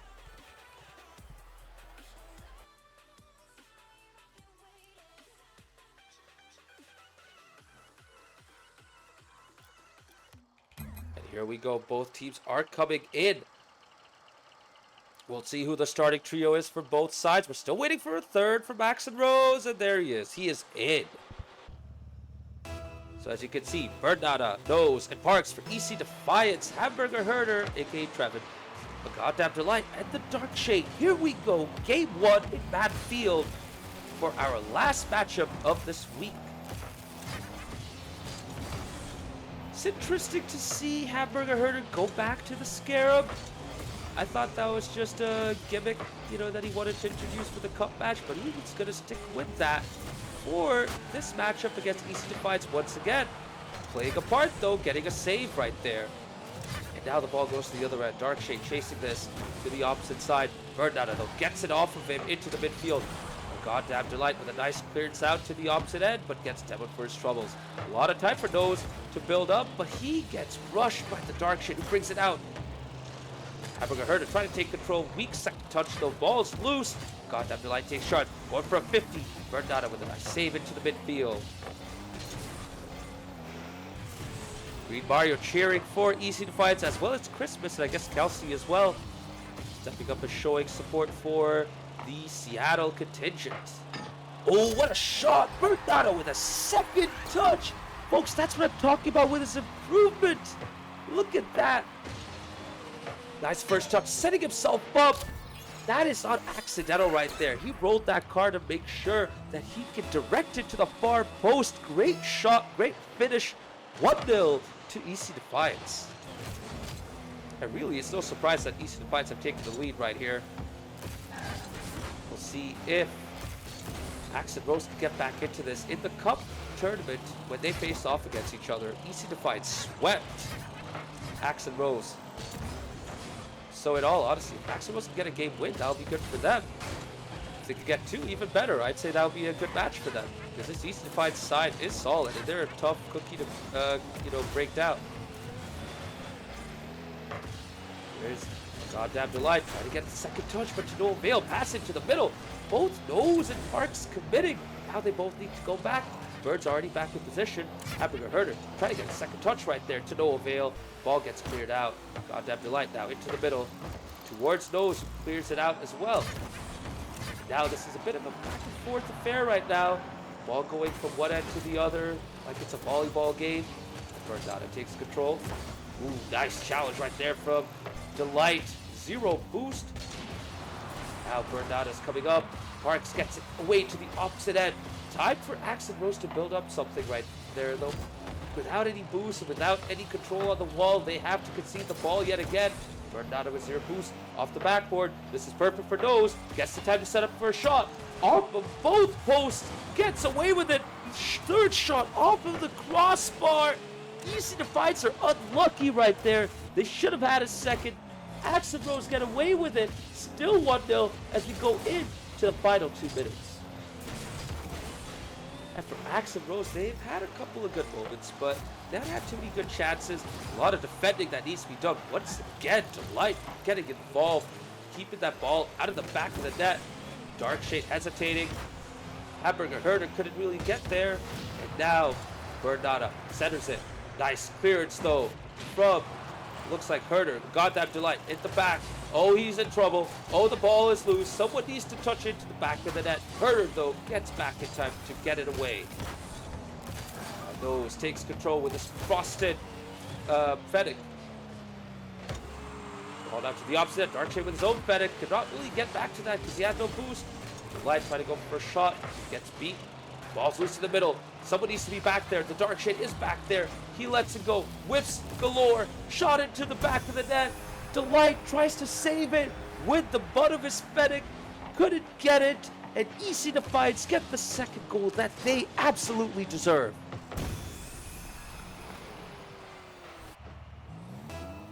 Ooh, that is a tough break for Axe and Rose. Couple of whiffs as the ball was creeping into the midfield. One touch would have put them in a good position. They need to get a goal right now. There's their opportunity. Shot by Herder. Good save though. Not over yet. Another shot. Ball cleared out to the side and Bernada gets it away. Hamburger needs to take charge right here. Gets enough out of that. Pass it to the middle. Teammate bump getting Bird out of the way. Nose though gets his third. This is game one. Sealed for EC Defiance. Ooh, Delight. Ball was going towards him. He could have saved that. But unfortunately for him, he just redirected the ball into the back of the net.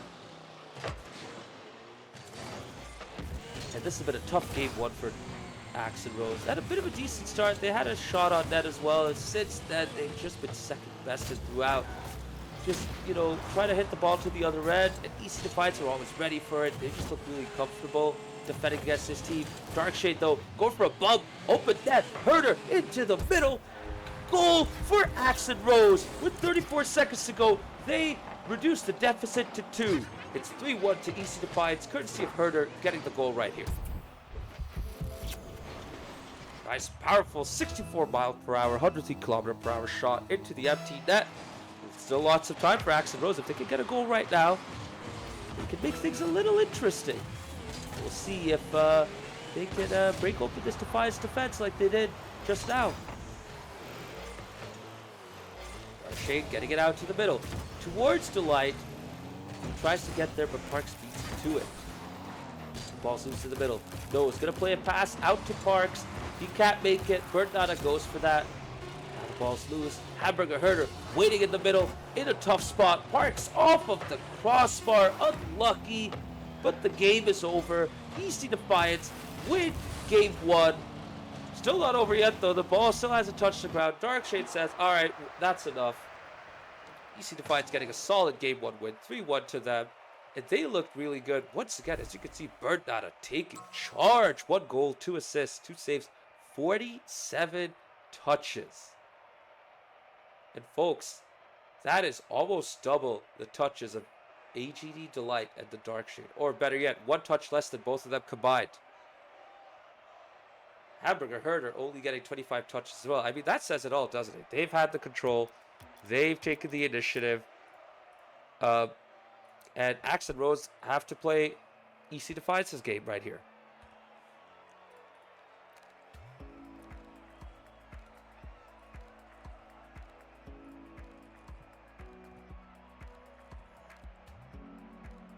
Folks, I'm so competent by myself, so if I'm silent, that might be why.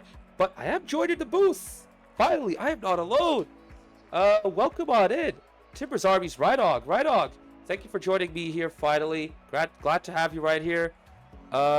You could possibly shout and get a bit more excited than I can right now because it's late in the night and I cannot really, you know, be as loud as I was before. Yeah, that's fair. That's fair. I'm also at my parents', so I'm not going to be probably as loud as I normally am. But yeah, good start for EC Defiance. They looked kind of business as usual there, and I will say the defensive clears and kind of those sorts of things from Axe and Rose just looked a lot better. I did some replay review with them and kind of some coaching stuff earlier in the week, so we'll see if that takes into control here into game 2. Are we getting a lobby reset? I don't know what's going on. Yes, absolutely. Green Mario's having connection issues. Hamburger Herder having to reset his connection as well. Rocket League servers not helping us out. I mean, they can attribute it to their end as well, but keep in mind, folks, these Rocket League servers have been getting less and less stable over time. So don't be surprised if it's Rocket League instead of, people's internets causing the issues. Except for if your name is Nelly, it's definitely your internet. Yeah, well. He might be watching and he might hate me for that, but that's fine. But wait, what ISP does he have? It's not Comcast, is it? I think it's Xfinity because that's all we got over here. Yeah, it's kind of bad. Oh. Yeah. So that's okay. So But, right on. You talked about looking back at past games, doing video reviews. I mean, they both played each other in the cup. What lessons did they learn from that cup match, if you don't mind telling us about some? Yeah, I think it's. I was kind of telling them because I think they might get kind of sucked into that. Oh, like, how can we defend against these guys? And that's important. But I think more importantly for them, it's just focusing on them, and kind of the consistency there. As I'm gonna type in the right credentials here. There we go. And so yeah, it's just like consistency for them. That's important. So it was more so focusing on them in kind of defensive rotations and definitely the communications and kind of what to say in certain moments. Like we definitely talked about, if there's a guy behind you who's giving you information, you need to trust that more than what you can see, because obviously the guy behind you is going to see more of the field, right? If you are in front and you get a hit on the ball and you don't think that you'll get there, hey, both people need to communicate, hey, I'm not going to get this, / the guy behind him can say, hey, I'm going for this. And so there's that. It's like a two-way street. And they seem really responsive of it when we were playing some games earlier in the week as well. So I'm hoping that it kind of sticks a little bit going into this game too. And I think it, I jumped in kind of halfway through game 1 and it looked okay. I mean, obviously EC Defiance they're going to do their thing, but bias aside, I think they looked okay. Hey, it's all about the fundamentals, right? So if the focus is on comms and making sure that they can keep them clear and make sure that they can work off each other, that's what matters. Because when you work on your fundamentals and get those right, everything else starts to get better. Here we go, though, in game 2. We have a sub right on Green Mario coming in for Bernada. A rare moment where Bernada is not going to be playing. And let's see if Axe Bros can take advantage of that and get a game win off of EC Defiance. Yeah, it's a little shaky to start. I think it was Darkshade there with a shot on target. And Hamburger Herder doing what he does best is Goddamn Delight will take this around the side. But yeah, TAM player Bird, I think he's sitting out because he wants a DP contract and he thinks that he should be paid more, which is understandable. So yeah, we'll see. But I mean, we've said it all season. We've said it last season. We'll say it like even more this season as well. Like you plug in any one of the players for any of the other players, and it's the same EC Defiance team. You're gonna get there's no upgrade, if you will, and I think that's really important because yeah, if you're having like a Green Mario who's having maybe some connection issues, you can plug in somebody else, and you're gonna get the exact same team. You're gonna get the exact same play style, and I think that just shows like how well they've gelled together. Absolutely, absolutely, and you know what? Credit to EC Defiance for getting better and better, and when they stick around for longer, they all get better individually as well. We've seen that happen with other teams in the past, like Viking Army and Steel Army, as we've seen so well this season. For EC Defiance, right now they're looking a little slow without Bernada to be the difference maker. I would expect Parks to step up, but he's also been kind of, reserved in his gameplay as I say that. He's trying to step up and get the first goal, but to no avail. Now, Hamburger Herder and a Scarab.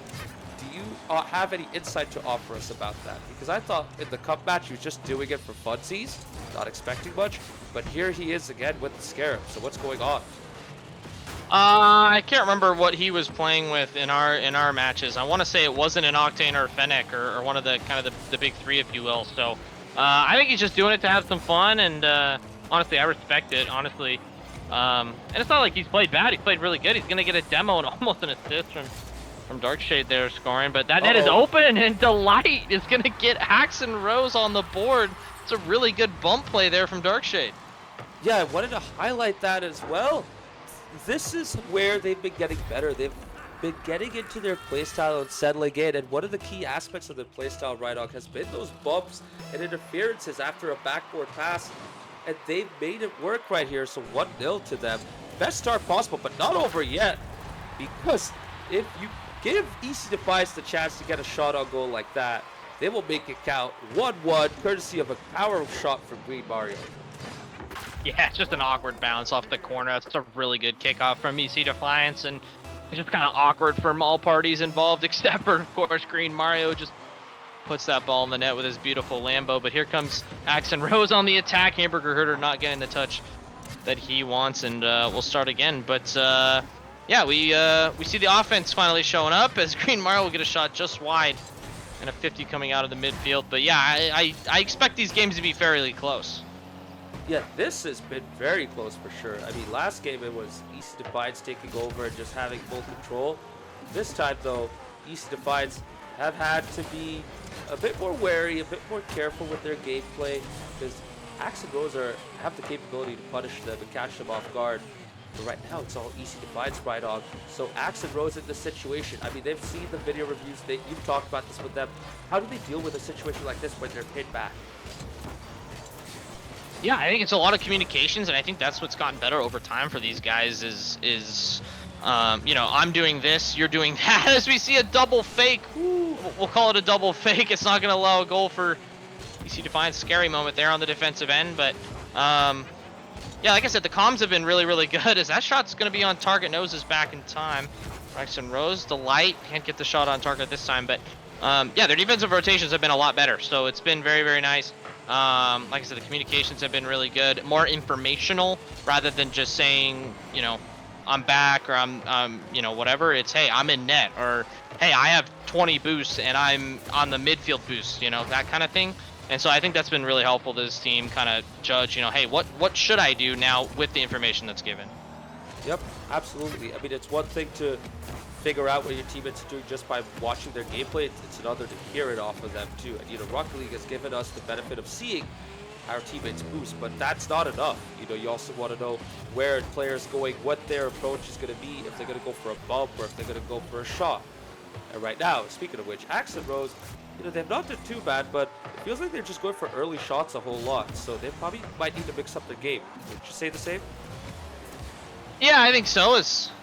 We got some offense now from EC Defiance. Can they turn it into something? Green Mario, it's a good save from Darkshade. Follow up from Parks. He's going to go slow. Darkshade again gets his big Fennec in the way. But, yeah, I think they're not really known for their offense. As I say that, Hamburger Herder this time putting it into the far post and getting the late lead for Axe and Rose. But yeah, like I said, it hasn't been really a focus on the offensive end, at least when I've been in their chats. It's been more of a defensive rotation focus, but it's nice to see the offense showing up here in this game too. Let's see if they can hold it. Yeah, big time. I do have to highlight one chat message right on. Tone Death in chat said, Green Mario has recently evolved, so watch out. Unfortunately, Green Mario was involved in that goal because he was in no man's land looking a little lost, and that gave Hamburger Herder the time to get that potential game-winning goal. Unless Axe and Rose get a third right here to seal the deal. Oh my goodness, faked? Wow, what a play there by Darkshade, but it's not over yet. Parks could not get a touch. 1 second. They just got to put it down onto the floor. That's not the wisest touch. This ball's going towards the back of the net. And Axe and Rose get away with it. But a big win for them against the good EC Defiance team. Yeah, baby steps, right? Baby steps. They picked up some points earlier in the season. They get at least another point here, so obviously really, really good for them. And I know they're probably popping off in comms right now. Really, really excited, but yeah, a little scary at times, and I think they know that as well. But you know, it's about controlling the things that you can control, right? That kickoff, that was just super awkward, right? And that was the one chance that, you know, EC Defiance had that they scored on, right? They had, you know, maybe a few more shots here and there, but it just looks a lot cleaner than it does for Axe and Rose now during the than the beginning of the season, where it was a little bit messy, a little bit chaotic, not sure what's going on. But I know, like I said, these guys play a lot and jump on the game a lot and play with each other. So, like I said, I've always compared them to the new EC Defiance. They are the new EC Defiance, where they're just going to keep playing together. They're going to keep getting better and better as time progresses. But yeah, EC Defiance, I think you just got to get back on the offensive train. I'm not sure kind of what happened in between game 1 and game 2. Maybe it was the sub for Burnana. You know, maybe that plays a part of it. But yeah, we'll see going in this game 3. I think this first goal is going to be huge for both teams. Axe and Rose, obviously, can they keep the momentum going forward? And EC Defiance, can they kind of calm themselves down a little bit? Yeah, I mean, if you're Axe and Rose, you want to take the initiative right here, get that first goal, do whatever you can to pile the pressure on this current EC Defiance team. Speaking of pressure and all, with that said, both teams are taking a bit of time to join the lobby. I'm not sure what's going on, so hopefully everything's good on both teams' end. As Axe and Rose say, there we go. Screw it, we're going to go in first.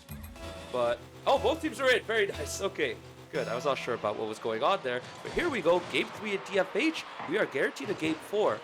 We'll see who gets the lead, though, between Axe and Rose and EC Defiance.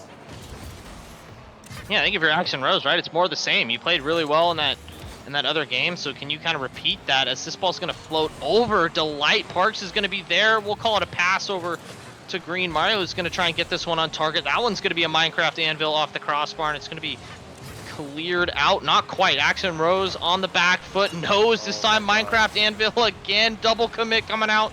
Well, it's a really, really good start if you're an EC Defiance fan. Just nothing on the scoreboard just yet. Oh my goodness, Axe and Rose holding on for their dear lives, but oh, one little mistake and you get punished instantaneously. Darkshade on the backboard, missing the ball, knows right at this perfect spot to touch it into the back of the net. 1-0 to the Defiance side, and for Axe and Rose, this is the worst possible start. Yeah, I think so. Obviously, just getting pinned back is not what you want, but maybe it's some adjustments coming out for the team from Seattle. So we'll see. Is Green Mario with no boost? Hamburger Herder's going to play this off the backboard. Is Darkshade there to follow up? He is. It's going to be wide. And No's a smart player there. Going to take his time, take it to the corner. 50 coming out from Delight, but that's going to go across. And as you can kind of tell, it's a little bit patient from Axe and Rose. They're kind of letting EC Defiance kind of settle things down a little bit, and then they kind of attack. But I don't know if that's a great thing, if you will, but like I said, they're just really focusing on those defensive rotations as Delight once again coming in to clean up. But yeah, it's a good start for EC Defiance. They're cruising. And I hate to say this, but this is kind of following along with what kind of was going on in your matchup against ECRC. The Seattle side gets the first game. Now the Portland Timbers side gets the second game. And I know the third game isn't going exactly the same way as Game 3 was for, ECRC against Timbers Army, but right now EC Defiance has the lead. We could get the second potentially, but it's still very close. Still can go either which way. But right now it's EC Defiance that has the control. And Axe and Rose, once again, Hamburger Herder whipping into near post. His teammates were not ready in the goal for that. It's 2-0. EC Defiance. Yeah, it's a good follow-up from Nose there, playing it to himself, and just kind of playing for the miss, thinking that Hamburger Herder's gonna miss that, and just saying, hey, I'm just gonna tap this in, nobody's home, and so ultimately doubling the score for EC Defiance. Yeah, they've kind of settled in. Maybe they just needed like a 5-minute warm-up, if you will. I think they did. Parks from downtown is gonna give them another insurance goal. It's 3-0. Yeah, you know what? I think we could safely say this is following exactly what the ECRC-TA matchup was. The Seattle side now here is becoming more dominant in the final 3 minutes. And yeah, for Axe and Rose, they need to go very quickly, but this is not looking good for them. Herder, though, gets it out of the way. Still has boost to follow this stuff. Kind of gets it out of the way, but still just not getting any clean attacks going. A lot of their team just goes back the moment there's a clearance, and now they need to get those 50s to keep the pressure up, which Darkshade does a great job with. That center, though, plays right into the hands of Defiance. And right at this moment in time, I mean, this is a good step forward for them. You know, they're 3-0 down, but they're starting to get the pressure going. But they leave themselves open at the back as well, potentially. So, you know, for a team like this in this situation, how do they prevent themselves from conceding a gluttony of goals? Yeah, I think this has happened over the course of the season, at least to my knowledge, when from talks with them and then watching the VODs and everything, is they give up goals in bunches. And there's moments like this where they don't give up a lot of goals because they're very defensively sound, right? They're focused on the rotations, but kind of when those off plays just like this happen, that's when they can leave themselves open at the back a little bit. And I think part of it too is just the clearances. They just don't get enough time with their clearances. Like Darkshade gets this ball but can't follow that. It's a good pressure from Green Mario, right? And so they're always on the back foot, always searching for boost. And so I think that's why they just kind of give up goals, is because they just keep getting put under pressure, and they finally just break. And so when they can kind of get the offense going, it's actually, even maybe not scoring goals, but definitely just pressure. I think they take that offensive pressure and play better defensively because they have time to reset. Yeah, just unfortunately for them, though, when they have been given the time to settle into the ball, especially with these devices drop back, they just hit the ball forward instead of trying to keep control of it, and that plays right into Easy Defiance's hands for the most part. Like, it's one thing to just move the ball forward and try and get a 50, but when you cannot get a reliable touch just like that, you're going to be in big trouble. Kind of get away with it, though, right there. But at the end of the day, I think Easy Defiance just look really comfortable. They have found a way to bait Axe and Rose into their game, and now they have full control of this matchup as we enter the final 30 seconds. And Parks getting the fourth. I think that is game 3 going to Easy Defiance right there. Powerful shot, too. Oh my goodness. 74 miles per hour off of that Dominus GT. That's incredible. Yeah, and I know the Axe and Rose boys in chat are just saying, hey, it's all good. We're going to get the next one. And like I said, their mental is pretty strong. But yeah, like I said, I hope they're kind of focusing on themselves and not worrying about what EC Defiance throws at them. It's more so, hey, how can we improve? How can we get our offense going? As we see Delight here trying to get a flick. It's good defense from Nose. He's going to get one more for the road. No, Hamburger Herder's there in time to clear it away. This ball's going to float in the middle. Parks? No, not this time. It'll be a 4-0 win for EC Defiance. And yeah, kind of following the same script as we just had from TA and ECRC. You know what's also interesting? They don't have their best player Bernada, and I thought that was a bold move, keeping him out of this game 3. But this trio of Parks, Nose, and Green Mario turned it up big time. Green Mario may have 96 points. I get it. Doesn't look that impactful, but he helped to lay the foundation for his teammates. Both Nose and Parks getting a lot of, especially Nose, 59 touches. Wow, that is incredible. And Parks getting the goals, getting heavily involved in the attacking action. They just had control of this matchup, simply put. Yeah, and I think EC Defiance will do that to you, right? I think they're a team that likes to keep you under pressure. They send the third man because they're confident that that third man's going to get a hit or a block or a deflection or something to kind of keep the pressure going or to keep the counterattack away.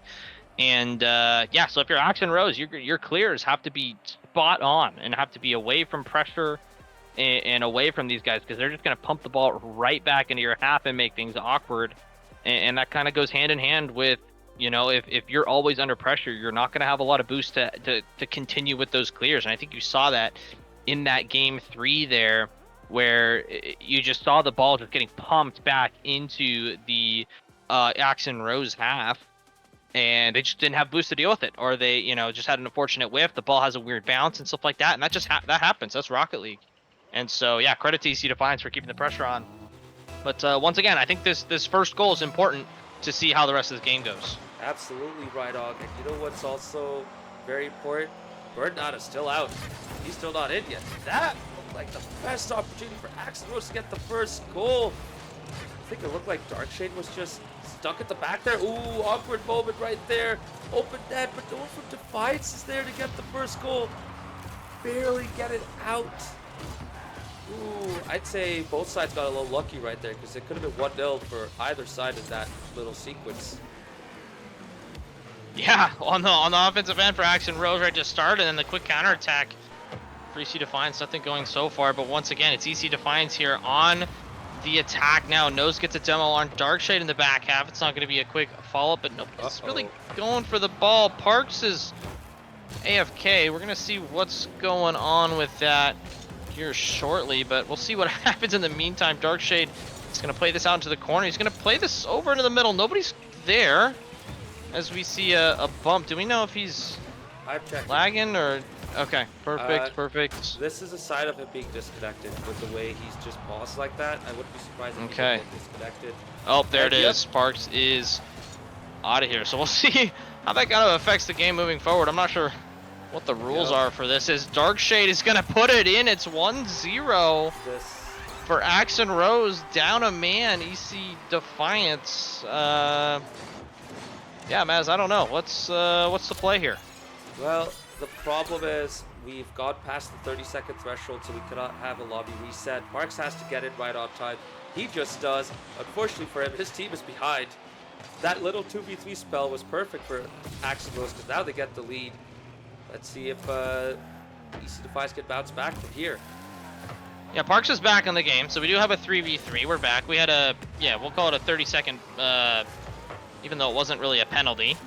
As Darkshade kind of takes us away from Hamburger Herder. It's going to allow Parks to come in. The disconnected man, it's going to be a good save from Delight in the end. He's going to get a big clear and kind of reset things for Axe and Rose. But yeah, as crazy as it is, it's a good start for Axe and Rose. That one's going to float into the middle. Green Mario will get a big clearance out. It's going to be kind of another awkward spot to go for Axe and Rose. Parks cannot get it to go, and that's going to go over Green Mario and allow Axe and Rose to clear this away. Can it get by Nose? No, it cannot. Nose, a really good midfield challenge to go for EC Defiance. This one is going to be a pass up. Oh, not quite this time, but yeah, the Parks coming back is obviously a good sign for them leveling things up, but it's allowing the offense to keep moving forward. Yeah, you know what? At the end of the day, Parks is back in a 3v3 battle. They've shown they have the, they have the better team. But right now, it is Axe and Rose with the initiative. What a 50 there. Oh my god, look at that control from Nose. This is what I was talking about earlier in chat.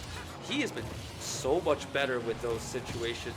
Even though he may not be showing it statistically, he is showing it in his gameplay. And EC Defiance should have had the equalizer right there, but they kind of get away with it. And I'll offer you some context on what's going on with Parks. The game on Xbox is not so stable. So for him, the game just decides to crash. Got it, yeah. Well, I don't think it's an Xbox thing. His Nose is unfortunately going to save this shot from his own teammate. But yeah, the game on PC also does the same thing. So major copium there, but yeah, this game kind of stinks sometimes. But nonetheless, we have Darkshade going up here on the left-hand side. Green Mario doesn't get the touch he wants. Parks will come in this time. Here comes the main man, Nose, and Parks gets bumped, and Herder, it's a really good touch out to the corner. That was going to be a really awkward spot. So that ball just going to pinch out to the other side. Delight, can he get a touch? No, Darkshade cheats up too. Gets a 50, but it's going to go the wrong way. Nose, is that net open? It is. And we are back tied 1-1 in game 4. Listen, I concur with you. That touch from Herder with the Scarab, not easy. So big credit to him, but unfortunately, Herder tried to dive into that ball as quickly as possible, just couldn't get there, and that leaves an open net for Nose. 1-1. Terrible timing because we're approaching the end of this game 4 as well. Axe and Rose just been really good. They still have a chance though of getting a winner. Herder off of the wall, trying to get into the middle. They gotta keep their spirits up because they've honestly been the best. They've only looked the best they've been in this game 4 against a team that's settled right now as well. They have a chance of getting the game winner should they make this count. Good demo right there. Right on. Honestly, if I were Axe and Rose, I'd be proud of this game 4 performance because they've looked the best they've been this whole matchup. Yeah, absolutely. I think it just comes down to those plays right there where they have a really good center ball. Just nobody's there in the middle. This time is EC Defiance are kind of parked right now on the goal line as Parks is finally going to clear this out.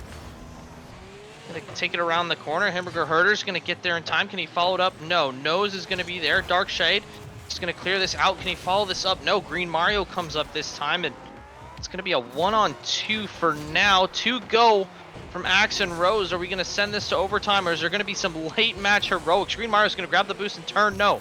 It's going to be nose this time, and he's going to go for, we'll call it a double ceiling musty reset pogo double tap. It didn't quite work out that time. We've got overtime.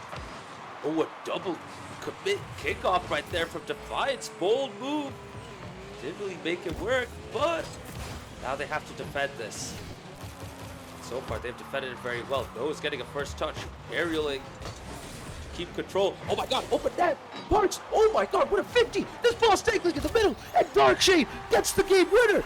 Just like ECRC versus Timbers Army, folks. We are going into Champions Field.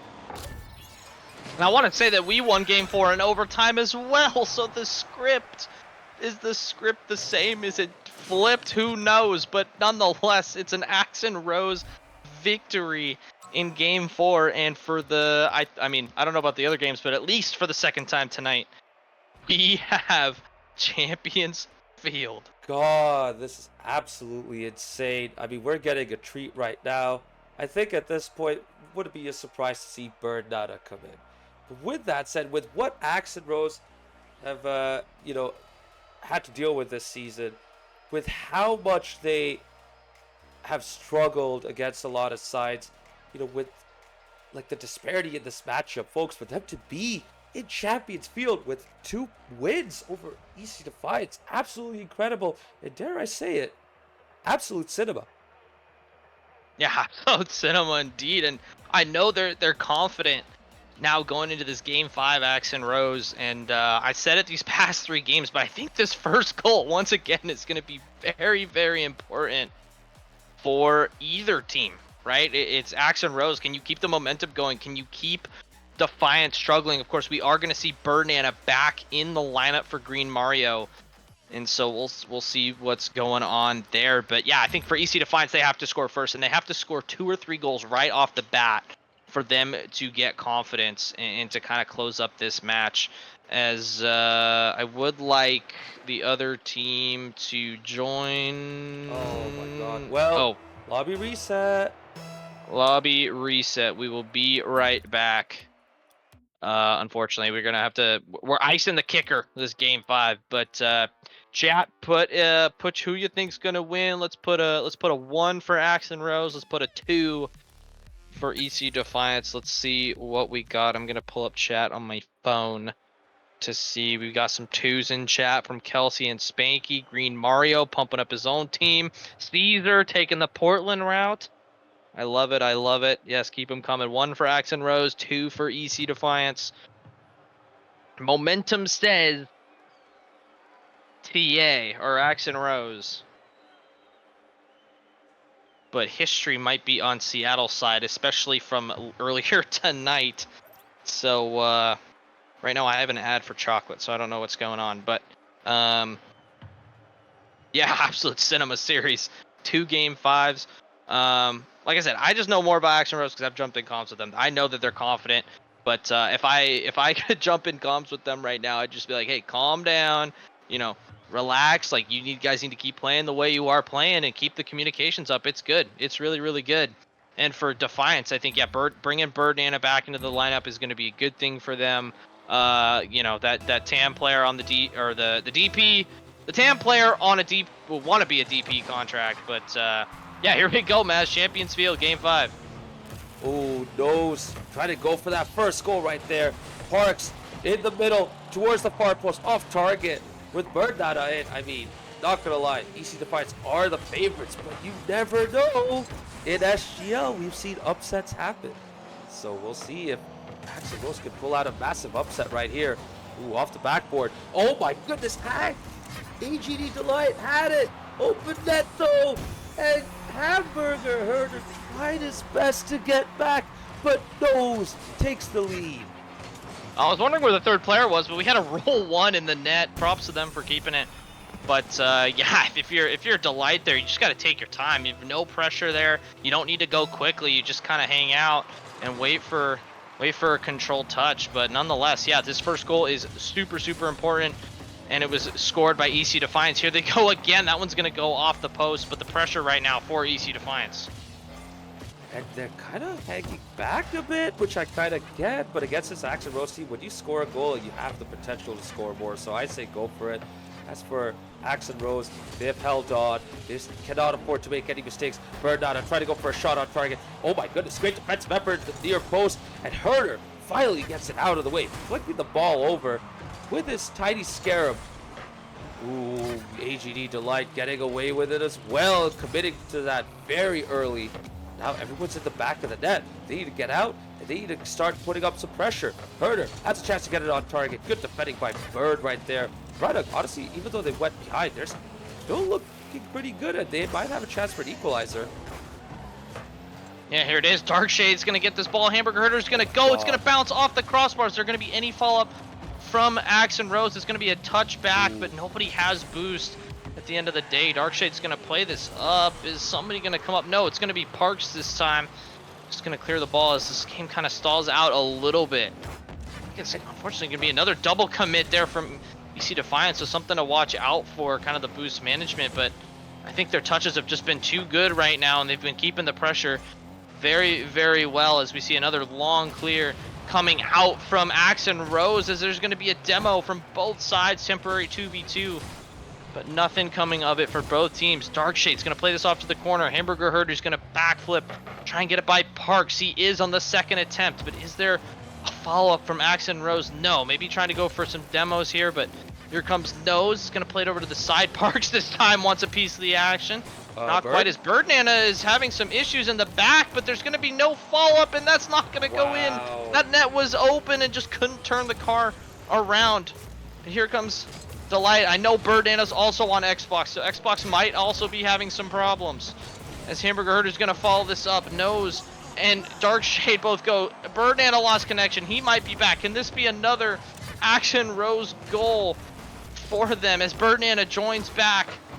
Just in time, he's going to get the save, so no immediate issues there for EC Defiance as they keep it a 1-goal game.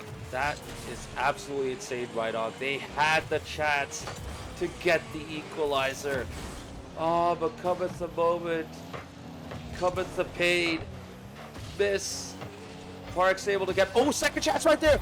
AG Delight though gets the equalizer, makes up for his miss earlier right on. That is absolutely insane. With all that has happened earlier in a 3v3 matchup, AG Delight gets the goal. 1-1 with less than 2 minutes to go. Yeah, just playing the miss. I think Parks wanted to flip into that and just got a double jump, as I love the Stephen P. Smith absolute cinema. There is Nose. Can he get the double? He's going to fall and it gets it! Nose with a minute 37 seconds left gets a beautiful double tap off a kickoff, and the lead is back. Clip that, clip that. We have seen Spanky turn up with that last week, and now it is Nose's turn with an insane double tap. You don't see that from him typically, but with how he's been bringing the ball out up in the air with his awesome dribbles, this was coming. What a goal in game 5-2. Could have asked for anything better off of this script, and now Parks contributes with the team goal. Less than 90 seconds to go. EC Defiance are turning it up. And this is what I mean. Axe and Rose just give up goals in bunches. And so when you score one, you might score another one, and they absolutely do it this time. It gets an insurance goal for EC Defiance with under 90 seconds left, boding well for them. Oh, good kickoff though for Axe and Rose. They kind of got away with it with that demo attempt from ECD. Ball's loose up in the middle though. Herder trying to go for it with a scarab. Surprised he kept it with the scarab all the way, but hey, he's been looking comfortable in it. So credit to him. Darkshade not get the touch right there. Delight putting it out to the left with his touch, but Bernada takes control. Herder gets beat by Bernada. Nose follows it up. Can we see something else? A bit of moment of magic yet again. No, just a lot of time wasting here, Rydog, as the clock ticks down. Axe and Rose have to make it count. This is their moment. They cannot afford to give up possession anymore. No, they can't, but Nose might have just put the nail in the coffin. It's a whiff coming out from somebody on Axe and Rose. I can't quite tell who it was. It was Darkshade, didn't get the read. And Nose is going to put the nail on the coffin, and the hammer is in hand. Oh, absolute pain for Axe and Rose. And all Portland Timbers fans watching in the chat. They had it, now they lost it. absolutely insane goal too from those. I feel like that's going to be a kick in the teeth to Axe and Rose, but there's still time. They could get a couple of quick goals. Well, not like that. Good save right there from Bird. Out to Parks. Open net. All he needs is a solid shot. He couldn't get that. Delight gets it out into the midfield, but I think this is game, set, and match now. It's all over. Yeah, it's all over. GG's all around. Two absolutely cinema series between the Cascadia rivals tonight. And this one is going to go in the favor of the Seattle team, just like the other one did. So the script stays the same tonight. But obviously, well played to both teams. Unbelievable game, unbelievable series we've had tonight. Yeah, big time. Not gonna lie, I was not expecting Axe and Rose to take this to Game 5. So huge props to them. Got 2 points off of EC Defiance. Big credit to them. Massive. Really. They've grown so much throughout the season. And yeah, some kids say, yeah, but they didn't have Bird. Defiance didn't have Bird for 3 games, but who cares? Axe and Rose got 2. They went to Game 5 facing off against the Bird Nana-led Defiance. Got the equalizer. Hey, let's give props to them. They did well. Yeah, I mean both. Yeah, they played out of this world. I think obviously there's still some tweaks and everything that they need to do. I think we call it in real soccer, at least my mom calls it every time when I used to play. It's called the critical 60 seconds. Right after you score, you kind of let down your guard and kind of like, everything's fine, everything's great. And that's when you're most vulnerable. And so just look at the team like Defiance, man. They're going to make you pay for kind of letting your guard down a little bit. And like I said, the goals come in bunches, right? Those goals came kind of back to back to kind of put the nail in. And then at that point, if you're Axe and Rose, there's like, less than 90 seconds left. You go for it. You have to go for it at that point, right? And that leaves you open at the back. And that's kind of what happened there at the end of the match. But obviously credit to EC Defiance, man. No, stepping up, hat trick in Game 5, that beautiful double tap that I'm sure that we will see later next week on the podcast in that Game 5. I think that was the nail in the coffin, like I mentioned. And yeah, obviously props to Seattle teams tonight. They took it to the Cascadia rival. Big time. And you know what? Let's take a quick look at the statistics to see how this reflects in the Championship League, right, Og? Because we have the results up to date. And do we? Yeah, no, now we do. So Axe and Rose, unfortunately, still waiting for their first match win, but with those 2 points, they go up to 5 points. Honestly, in their first season, 5 points, not that bad. I'll take it. Especially when you're going into like your first competitive league with a team that is coming together for the first time against a bunch of players and a bunch of teams that have been playing this for a while, in SGL or even competitively. As for Defiance, 23 points, still far away from the top 2, but they're still hanging around for a little bit. I remember when we were talking about league scenarios. I think we can start talking about that now, right? Oh, I think so. I mean, that's a big win for EC Defiance. They have. Do they have 2 games left? One game Yes. left? 2 games. They have 2 games left, so they need some serious help if they want to take the title there. Yeah, I mean, if I had to put like percentages on it, it's got to be like what, like 48%, maybe 4% or something like that for EC Defiance. Like I said, it's not in their control anymore, obviously, and I'm pretty sure that maybe 1 or 2 game wins from either BNG and Steel Army kind of cancel / eliminate them from contention. So and I know Steel Army and BNG play next week, I want to say. So yeah, that and that series obviously is going to be cinema. That one might go to 5, which means both teams are scoring points, which might end up eliminating EC Defiance. So yeah, we'll see. It's going to be a cinema next week. Big time. With that said, I do want to say for week 9, I think we can just take a quick preview whilst we get the interview set up very soon. Steel Army versus BNG Old Timers, right, Og? So unfortunately for Defiance, if either team wins, they're out of the title race. So Yeah, even with the win against Saxon Rose, they don't have a chance of winning the title. It's all over for them. But they could secure third place at the very least. And for them, it's a good step up compared to where they were in the past few seasons. Yeah, absolutely. And we've said it before, Maz, like over the course of the seasons, right? Kind of in season 7 and season 8, they were kind of towards the bottom, but it was always a positive, uplifting. Like, this team is coming. They're up and coming. They're playing a ton, and they're getting better. And so now you're starting to reap the rewards of all of that playing, and so. Obviously, congrats to them on a great season so far, and yeah, they can look to secure third place. I probably next week officially, which obviously is going to be insane for them. Just coming, like I said, just from prior seasons, just kind of coming from the bottom to finish third this season is unbelievable. And yeah, I think you just got to look at that middle game, right? Steel Army BNG. I mean, that pretty much decides the championship. Especially if it's more of a one-sided affair for either team, that kind of puts pressure on that next week, because all of the scenarios, right? Like, if BNG win a certain or get a certain amount of points and Steel Army don't, and then next week, if they have to get swept and blah blah blah blah blah. So obviously it's in Steel Army's hands right now. If they take care of business this week and next week, they'll be championship champions. But yeah, that's going to be an absolute cinema next week. Big time. We cannot wait for that. But for now, let's hear the thoughts of EC Defiance's knows, always knows.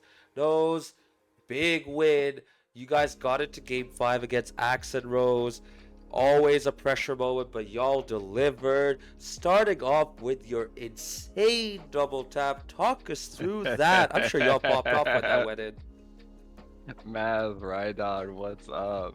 Yeah, no, that was I don't know what that was, honestly. Because it was not happening earlier in the play or when we were doing our practice games. But overall, we were getting into just a flow as a team. You could definitely see in those first couple of games. I think we won the first game, but even still, like the first three seemed kind of shaky, and then we just clicked from there. And I know I went to game 5, but like we felt really like comfortable and confident compared to some of our other games we've had against opposition earlier in the season, where we just felt, lack of confidence and whatnot. Seems like the later we play at night, the better we feel about our games going in. Yeah, fair enough. And I guess talk to me about the play style, because I think what we've known to love about you guys is that you four, you plug any one of you four, or you play any three of you four, and you kind of get the same play style. And I think that's just because you guys play all the time together. I see you guys in the Sounders Discord all the time, playing with different combinations and all that sort of stuff. But it looked like, yeah, when Bird Nana went out a little bit, it caused a little bit maybe more chaos. You guys kind of took your foot off the gas, if you will. Um, Usually you guys like to rotate every other game, or every game, I guess. Was that?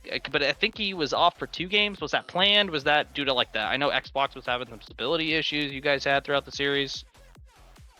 Yeah, so it was a little bit of both. Like, you could see Bird dropped out of the game a couple of times. But even outside of that, it seemed like everybody was having some sort of game crashing issues. I think it happened even in some of the earlier series with like ECRC and whatnot.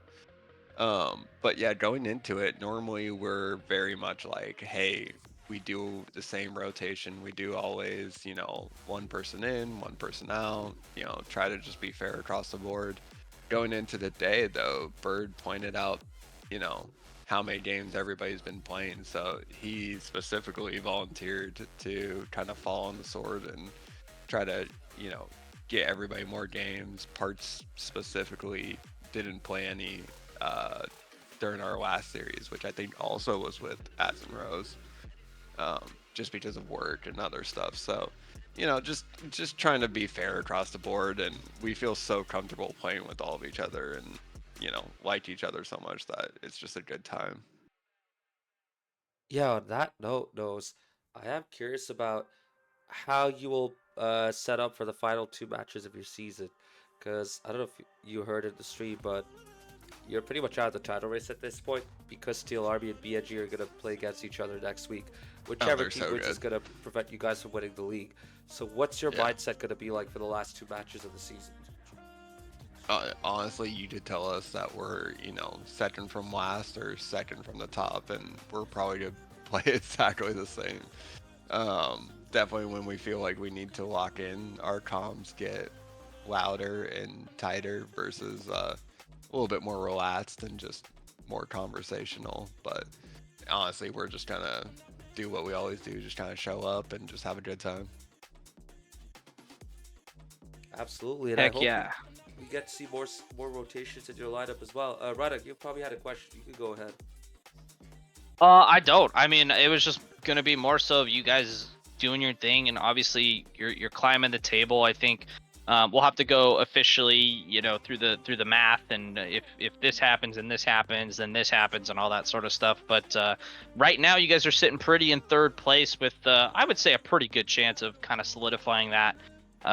Kind of as we wrap up your guys' season. But how do you feel about the progression you guys have made overall? Because I just mentioned it before you hopped in that in season 7 and season 8 that obviously you guys were kind of near the bottom, but you guys were always playing together, sticking together, and now really finishing at at worst technically I think 4th, but 3rd really, like that's got to feel good. Oh, for sure. I mean, I remember when I first, started playing in this league, it felt like it was just, way too high of a jump, just getting smoked every week. I didn't even know what was going on. People are flipping, they're flying through the air, cars are exploding. It's just pure chaos, and I just felt so scared. But now we're definitely a lot calmer, and all of us have just taken such a big jump up. Kind of creeping from that plat 3 diamond 1 to now we're all kind of diamond 3 champ 1, kind of making that overall progression, so just feeling a lot better. But then it's not just us, like, look at Ats and Rose. We played them in the cup, I think it was last week, and it was just like, even in 1 week they were just so much more solid and pushed us all the way to game 5. It was it could have honestly gone any way. Like, I know I said we felt comfortable, but they like really came at us. So everybody's getting better, and it's awesome. So, upon reflection of your whole season, would you consider this a successful season, given where you stand right now, or is there something you want to achieve to make this a successful season for EC Defiance? Yeah, I mean, I don't know. I'd say it was a successful season. I mean, we're all having a good time. We're all getting better overall, and we finished, higher up on the table. We're kind of the, West Ham, Everton of like, hey, we're happy to be there. We're not going to be at the top by any means, but it definitely, with this new split table format, it feels a lot better to be at the top of the second division versus the bottom half of an overall division. Well, there you go. So, right, I don't know if you have anything else you want to ask, but I think that might be the time to give Nose the floor. Let's do it. Go ahead. Yeah, I mean, overall, just like, I want to thank you guys for, what is that, 4 series in a row that you guys did. It's 10:30 here on the West Coast. I don't know where everybody else is at, but shout out to Ats and Rose. They put up a great fight there, and it was a fun little derby match across the board. But yeah, I mean, I am ready to go to sleep personally. Aren't we all? Aren't we all? Well, on that note, I think now's a good time to end this interview. So thank you very much for hanging out with us, Nose. Appreciate it. Thanks, guys. GG's on the win. Have a good night. You guys take care. Love you. Peace. All right, Og. Thus ends this week of SGL. All of our matches have gone played out. Once again on a Thursday. Just do a quick recap before we end the stream, if you don't mind. Started off with. We have one more interview, or do we not? Oh shit! Thank you. Yeah, I totally forgot. Shit. I am so sleepy. I think it's a struggle for me as well to forget that we have one more interview coming in. Yes. We can make it pretty quick though. Yeah, if you don't Can mind, make it yeah, pretty go quick. ahead. Yeah, let's do it. Let's get him in here. Real quick. It's Oh, one sec. Let me set up. Let me set up. Sorry. okay. Nope, you're good. It's gonna be, I think, a goddamn delight from Axe and Rose coming in here. We're gonna get the fancy thing on the screen, and we're gonna get him in here, Mr. Greg. Tough one tonight. Just like your fellow counterparts earlier in the night. But talk to me about how the guys are feeling. Obviously, I know a little bit more being in comms with you guys, but kind of take me through the ups and downs of that series. The ups and the downs. So the highs were high and the lows were low. I'll say that much. We came into it obviously seeing the 5-game thriller that was the TA ECRC series. And we came in wanting to both avenge you and to avenge ourselves for the rough season we're having so far. We performed pretty well. Obviously a disappointing ending, but yeah, still the climb continues. Yeah, I guess talk to me about the mental too of everybody throughout the series, like, because they're obviously you guys have had some adversity over the course of the season, and especially in this series too, where I think Baz and I were talking about it followed the exact same script as our game beforehand, where EC Defiance take game one, TAA or Action Rose in this case take game two, and then it flips again, EC Defiance, and it goes back and forth. So talk to me about like kind of in between games, like obviously from after game one to game two, you made some adjustments, and then how did the mental change, coming off of a loss from like game one, and then off of a win in game two? Coming off of a loss in game one, it was just, hey, let's get back in it, and you saw how game two went. So when we lost game three, it was just coming back to, hey, we won game two, we can win game four, and sure enough, we did. When we started game five, the last thing I said to the boys before the countdown timer started going was, hey, this isn't game five, this is any other game. Like, this is game one. Just play our game the way that we play it. Let's not escalate the moment and keep our heads in it. And I think we did up till about the halfway point, and then it kind of got away from us. It was a rough series. Both teams were having ping and connection issues, so that's obviously not an excuse because it affected both teams. But it made it a little bit difficult to get some rhythm and some flow in some moments. Yeah, and I guess without giving too much away, what do you think caused that kind of disconnect there? Kind of, you said like halfway through game five, because obviously, yeah, you guys were playing super well up to that point. Like, it was close. You guys were winning challenges. I thought your defensive rotations at times were perfect, and just kind of what we worked on earlier in the week. And so, like, what do you think happened kind of in that latter part of game five? I'm going to have to go back and watch the replay, and I promise you I absolutely am going to go back and watch the replay. Right now, in the moment, it's kind of hard to pick out one particular thing. There were just some moments where mechanically we didn't execute. There were some moments where somebody was just left on the goal line without any momentum. I think Darkshade said at the end of the match, like, he apologized for saying there were just moments in that he was just kind of lost and not sure where he needed to be at any given moment, which is something we're a young team, we're a new team, and that's something you get from playing together. And this game is so fluid and it's ever changing. It takes forever to learn anything because no two situations are the same. So I don't feel bad. I mean, I feel bad. Like, I don't like losing. I'm a competitive guy. But I don't feel bad about where we are in our journey towards becoming a cohesive team that can threaten the very best in SGL going forward, because this isn't going to be our only season. So we'll just keep growing. Love the mental, yeah. And obviously I'm slightly biased, but I know I believe in you, and I know I hope I can speak for the rest of the league too and say that we all believe in you guys and keeping the train moving forward. And we've talked before in chat, right? Like there's ups and downs and hills and valleys, and you just kind of ride the wave, but know that you're always, if you look back from where you guys started to now, there's definitely an uptrend and where you guys are playing. And so yeah, I hope you guys can absolutely be proud of that. Moving forward, obviously you guys have 2 more games left in the season. I guess, how are you guys feeling? Obviously right now you might feel a little bit more confident, but how are you feeling going into those final 2 games of the season? We're gonna win a series this season. It's going to happen. It's been slow, and I know nobody believes me, and everybody listening to this is gonna say BS, but we are going to win a series this season.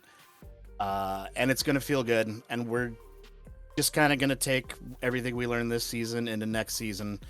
And I told Darkshade before we came into this, I asked if anybody else wanted to take the interviews, and they were both kind of like, eh. And I said, you know what? I want you guys to do the interview when we have something to celebrate. So I'll fall on this sword tonight. Next week, we're going to win a series, and one of you guys are going to come do this, and everyone's on board. Love it. That's a true captain right there.